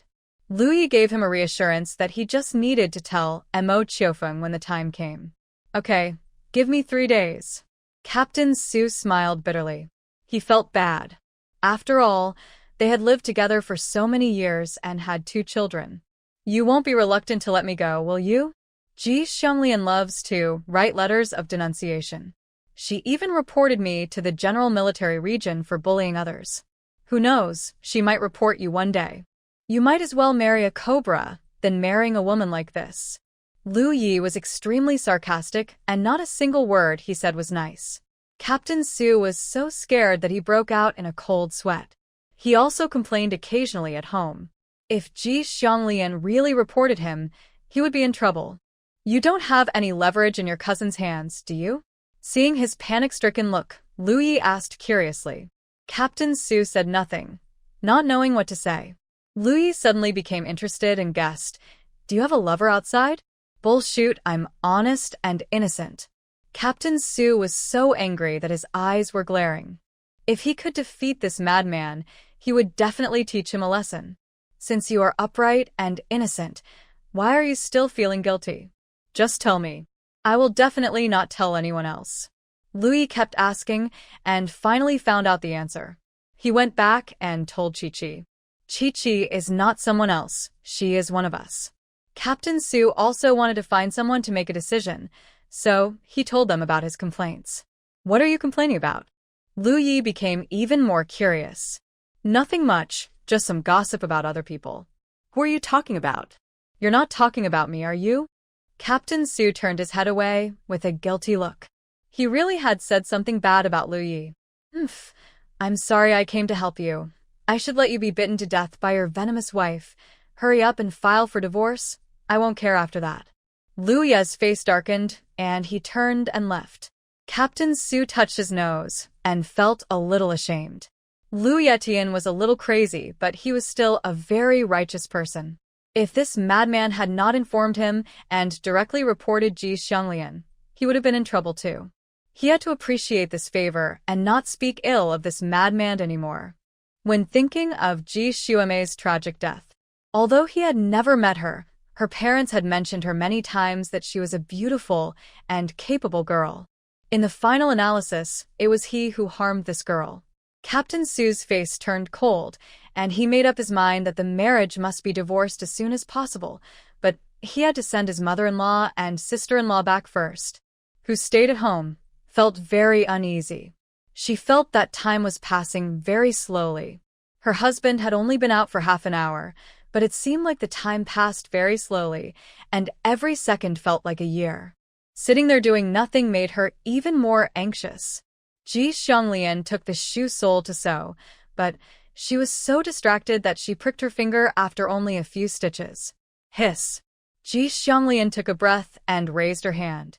The bright red blood beads on her fingertips made her feel even more uneasy. She always felt that something bad was going to happen. What on earth did that jerk Lu Yi talk to my husband about? Ji Xianglian thought over the past few years again, and after making sure that there were no omissions, she felt a little relieved. Captain Su appeared quietly at the door and said coldly, "I will be on guard tonight."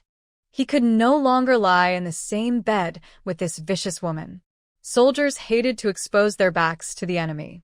To him, Ji Xianglian was now an enemy. "You are already the battalion commander. Why do you still have to stand guard? What did Lu Yi want to talk to you about?" Ji Xianglian's heart skipped a beat. She was sensitive to the changes in her husband, and it must be related to Lu Yi. "Why are you asking so many questions about work? I'll go book the tickets tomorrow. Your mother and sister should be home soon." After Captain Su finished speaking, he left with a cold face and went to spend the night with his comrades. Old Su. Ji Xianglian chased after him, wanting to ask for clarification, but Captain Su walked very fast and soon disappeared into the night. She stood alone downstairs, her body feeling as if she had fallen into an ice cellar, freezing cold to the bone. There must be something wrong. Her husband wouldn't want to divorce her, right? Thinking of this possibility, Ji Xianglian's heart sank to the bottom. She had gone to great lengths to marry her husband, and had been humble and serving him all these years, and had also worked hard to manage the family building. Only then could she have the good life she has now. She would never divorce. Ji Xianglian bit her lip hard, walked upstairs quickly, walked to the door of Ji's mother and Ji Xiangmei's room, and knocked on the door hard. Ji's mother had already gone to bed and opened the door, wearing clothes. "What's up?" As soon as Ji's mother asked the question, Ji Xianglian pushed her away. She rushed to the bed, grabbed Ji Xiangmei's hair, and beat her hard. Ji Xiangmei was slapped more than a dozen times and was caught off guard. She was completely stunned and didn't know how to resist. Are you satisfied now? If I get divorced, what good will you get? How can I have such a stupid and bad sister like you?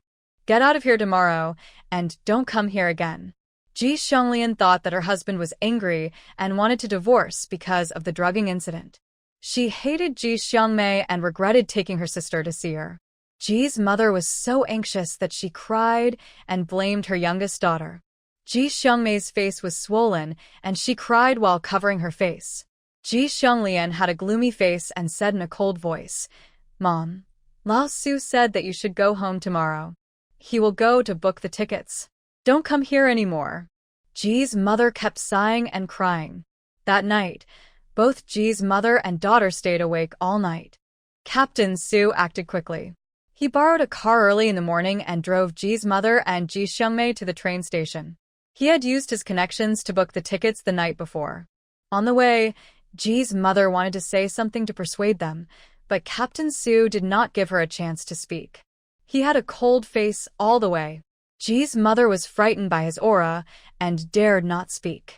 Captain Su was still decisive and resolute.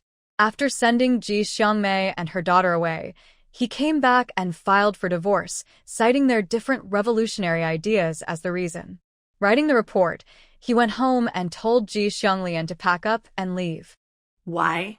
Old Su, even if I was wrong about drugging you, I was doing it for you and your future.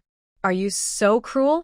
It was like a bolt from the blue, which struck Ji Xianglian so hard that he was burnt on the outside and tender on the inside, and he was completely stunned. She was restless the whole morning and had no concentration in class, so she asked for leave and went home. As soon as she got home, she heard the bad news. This is just one of them. What I hate most in my life is the sinister villain who wrote the report letter. Ji Xianglian, you are so capable. You reported Lu Yi behind my back. Do you think you can do it without anyone noticing? Captain Su's face was very dark and he looked at Ji Xianglian with disgust. He really hated people who reported others behind their backs. If you have any opinions, just raise them to their faces. Even if there is a fight, it's no big deal. But people who stab others in the back are the most disgusting. I'm not wrong. They are just bullying others by taking advantage of their power. Ji Xianglian was relieved instead. If it was just this matter, she was confident that she could coax her husband. Why don't they bully others, but only you? Aren't you the one who was a jerk first, saying bad things about others behind their backs? Ji Xianglian, don't think that you are the smartest person in the world and that others are fools. Others are just too lazy to expose your little tricks. Captain Su was too lazy to waste time and directly mentioned Ji Xiangmei. And Ji Xiangmei, how did she die? Ji Xianglian, I was so blind to have lived with a venomous snake like you for so many years. I'll give you 3 days to pack up your things and get out, or don't blame me for using force. Captain Su looked at her with disgust, turned and walked away, his back looking very resolute.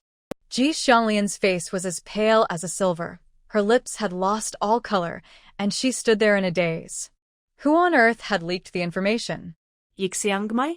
No, my husband's attitude obviously changed after he talked to Lu Yi.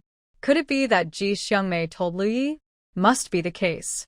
No wonder this little zitch greeted Wan Qiqi and Lu Yi. It turns out they have been hooking up with each other for a long time. Ji Xianglian was furious and wished she could go back to her parents' home right now and kill the zitch Ji Xiangmei.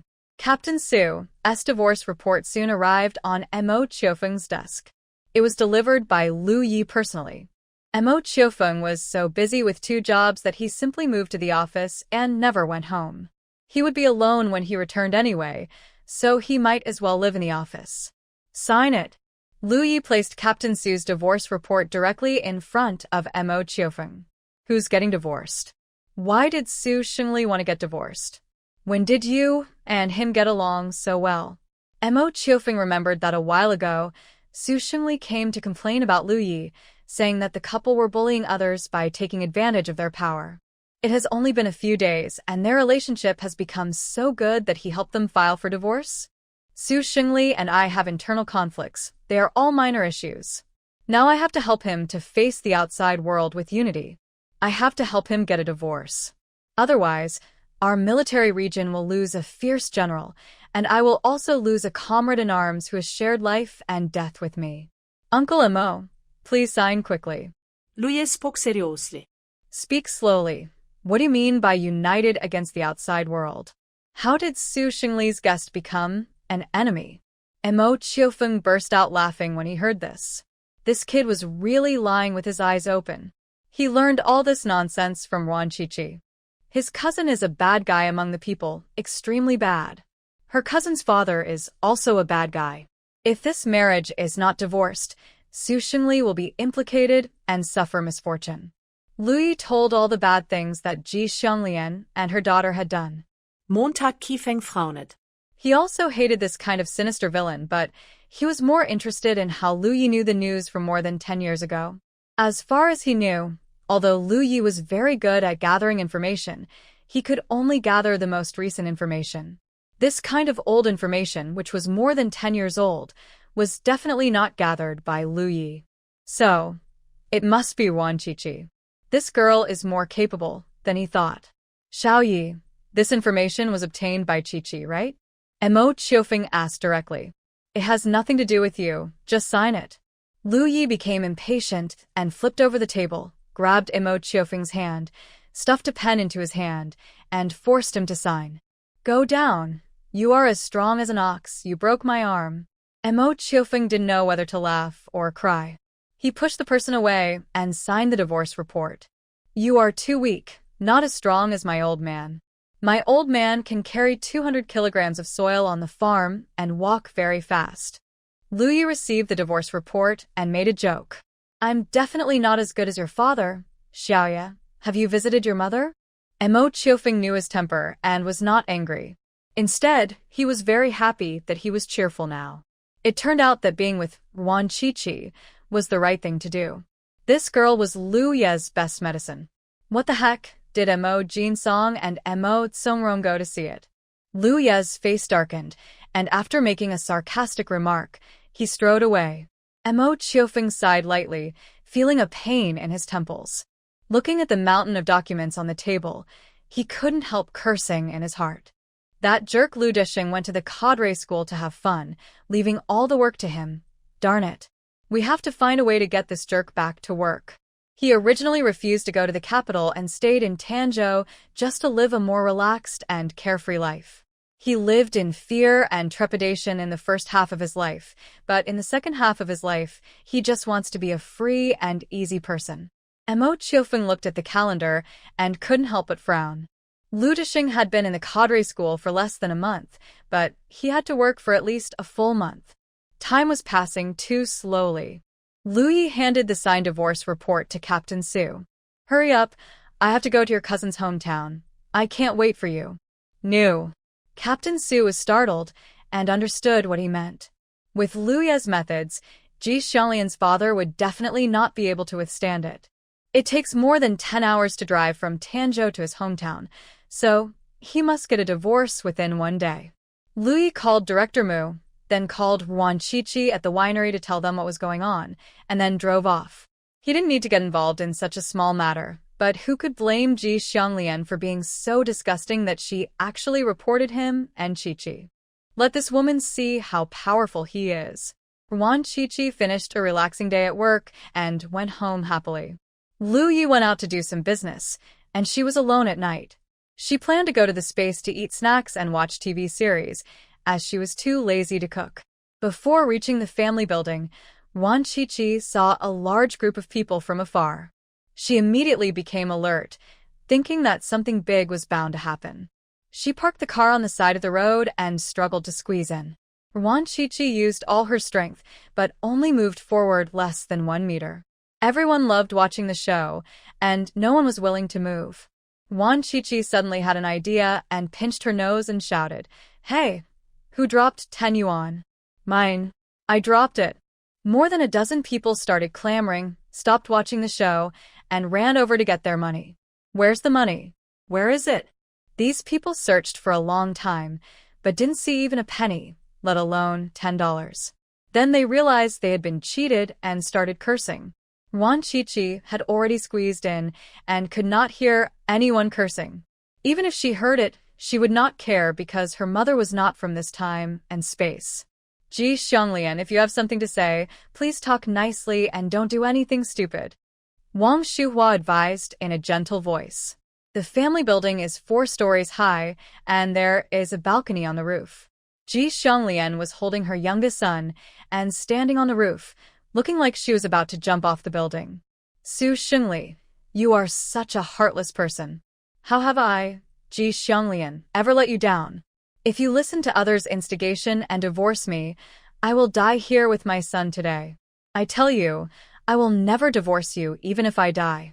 Ji Xianglian had her hair disheveled and looked mad, and her little son in her arms was crying with fear. Everyone was shocked. Captain Su wanted a divorce? What is going on here? Captain Su and his wife are a model couple in the family building, and they almost never have any quarrels. Ji Xianglian is virtuous, capable, and considerate. She keeps the household in order. The men in the military district envy Captain Su for being so lucky to have such a virtuous wife. Why are you getting a divorce? Battalion Commander Su, who received the news, rushed over angrily, and everyone made way for him. Ji Xianglian, get down here. Captain Su raised his head and roared. If I don't come down, my mother and I will die here today. Ji Xianglian kept saying that she wanted to die, but she had been saying it for so long and had no intention of jumping off. She was not really seeking death at all. She was just trying to threaten Captain Su. Wan Chichi climbed up the ginkgo tree and could see the situation on the 4th floor clearly. Captain Su also wanted to go upstairs to rescue people. Ji Xianglian saw this and shouted frantically, "No one is allowed to come up, or I will jump down. Dad. Mom." Her arms cried for his parents. Captain Su's face was as dark as water. If it wasn't against the rules, he really wanted to shoot this woman. Captain Su didn't dare to use force. He planned to talk to Ji Xianglian to distract her attention and let the 2 men climb up the stairs and capture them by surprise. But before he could open his mouth, he heard a lazy voice. "Stop making so much noise. I will destroy you on behalf of the moon." Wan Chichi climbed to the 4th floor at some point and found herself behind Ji Xianglian, holding a beautiful something in her hand. Before Ji Xianglian could react, she felt a sharp pain on the back of her head and fainted. Her arms also fell to the ground, crying loudly. Wan Chichi carefully checked the pelvis and found it was intact. The pelvis of the Japanese devils was very useful. Next time, she would ask Yinlia to get a few more. Not limited to pelvis, as long as they were from the Japanese devils, skulls would also be fine. She puts it on the bedside table. Captain Su rushed to the 4th floor, picked up his son, and checked him. He was relieved to see that he was not injured. "Thank you, Comrade Wan."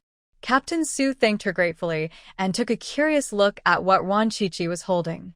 It looked like a pig bone and was tied with a pink ribbon. He couldn't help but laugh. After all, she was a young girl who still had a childish nature and even played with pig bones. "You're welcome. She disturbed me." Wan Chichi looked with disdain at his little son who was crying loudly in his arms. The child was indeed not cute at all and was crying and making so much noise. After returning home, Wan Chichi hung the bones on the wall and went into the space to watch TV series. Outside, but Ji Xianglian was still crying and refusing to divorce. The 2 children also cried. Captain Su didn't want to waste time, so he took Ji Xianglian to go through the divorce procedures. Ji Xianglian tried to commit suicide along the way, but Captain Su was determined to divorce her. The more she made a fuss, the more annoyed he would become. The next day was Sunday, and Wan Chichi didn't have to go to work. She happily slept until she woke up naturally. When she got up, it was almost noon. She went to the bathroom to wash up and heard people chatting inside at the door. Captain Su is so cruel. They have been married for so many years and have 2 children, but he just divorced without any warning. Sigh. All men are like this. When they get ruthless, they are heartless and ungrateful. Why did Captain Su get a divorce? I haven't heard that he has a lover outside. He definitely has a lover, but he's keeping it a secret.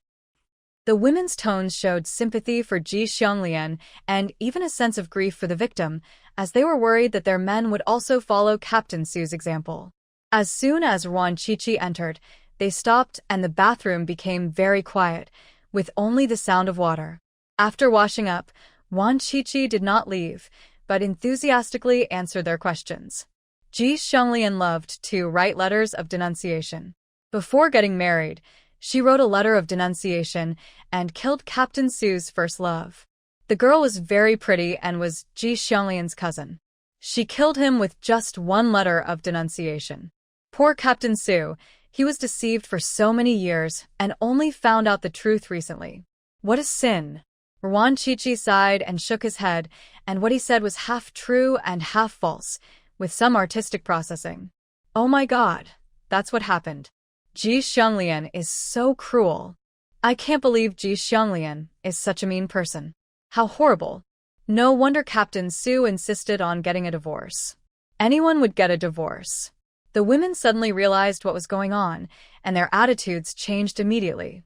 They collectively attacked Ji Xianglian and felt very sympathetic towards Captain Su. Ji Xianglian also wrote a letter to report me and Lu Yi. She is a repeat offender. Maybe she has also written about you. Otherwise, how could she be awarded the title of Model Military Wife and Excellent Teacher every year? She wrote a letter to report her competitors, and the honor was hers. Ruan Qiqi added fuel to the fire, and the women all changed their expressions. Before, they sympathized with Captain Su but were not angry. But now that their vital interests were involved, they were so angry that they were about to burn down the washroom. No wonder they are so outstanding but never get the title of Model Military Wives every year. It must be that Zich Ji Xianglian who reported them. Is this Zich still in the family building? Someone asked through gritting teeth. Yes, I just saw him packing his luggage. The women exchanged fiery glances and went downstairs with murderous intent. Ruan Qiqi whistled happily and went home carrying the wash basin. The weather was really nice today, so she made something delicious. Comrade Ruan, do you want more bones? As soon as I came out of the bathroom, I met Leah. Leah asked in a low voice, holding a pot of vegetables. Is it also from the Japs? Ruan Qiqi's eyes lit up. Not necessarily. They all belong to the enemy anyway. If you want them, I'll save them for you. Leah felt no psychological pressure in amputating the limbs of her enemies. She would just amputate if they had minor injuries and there was no need to save them. Okay, a skull is fine too. I'll put it on my bedside table. The spine is beautiful too. Okay, save them all for me. When you make something delicious in the future, can you share some with me? Leah made the request embarrassedly. She would not work for nothing. No problem. Ruan Qiqi agreed readily. She loved bones so much. Leah was an orthopedic surgeon, which was like a bone warehouse. She would have an endless supply of bones to play with in the future. Thank you. The two reached a pleasant agreement, and both parties were very satisfied. Ah, the second floor, which sounded like Ji Xianglian's. Neither of them was interested, and went back home. Later, Ruan Qiqi heard from Wang Shuhua that Ji Xianglian was beaten badly, his hair was pulled out, and his body was covered with wounds. If Captain Su hadn't stopped him, he would have been at least half dead. No matter how Ji Xianglian made a fuss, Captain Su remained unmoved. He sent her to the train station and watched her get on the train with his own eyes. Then he came back and instructed the guards at the door not to let Ji Xianglian in anymore. In the evening, Lu Yi came back. Ji Xianglian's father confessed everything and was locked up by the commune's gang. He will be shot next month.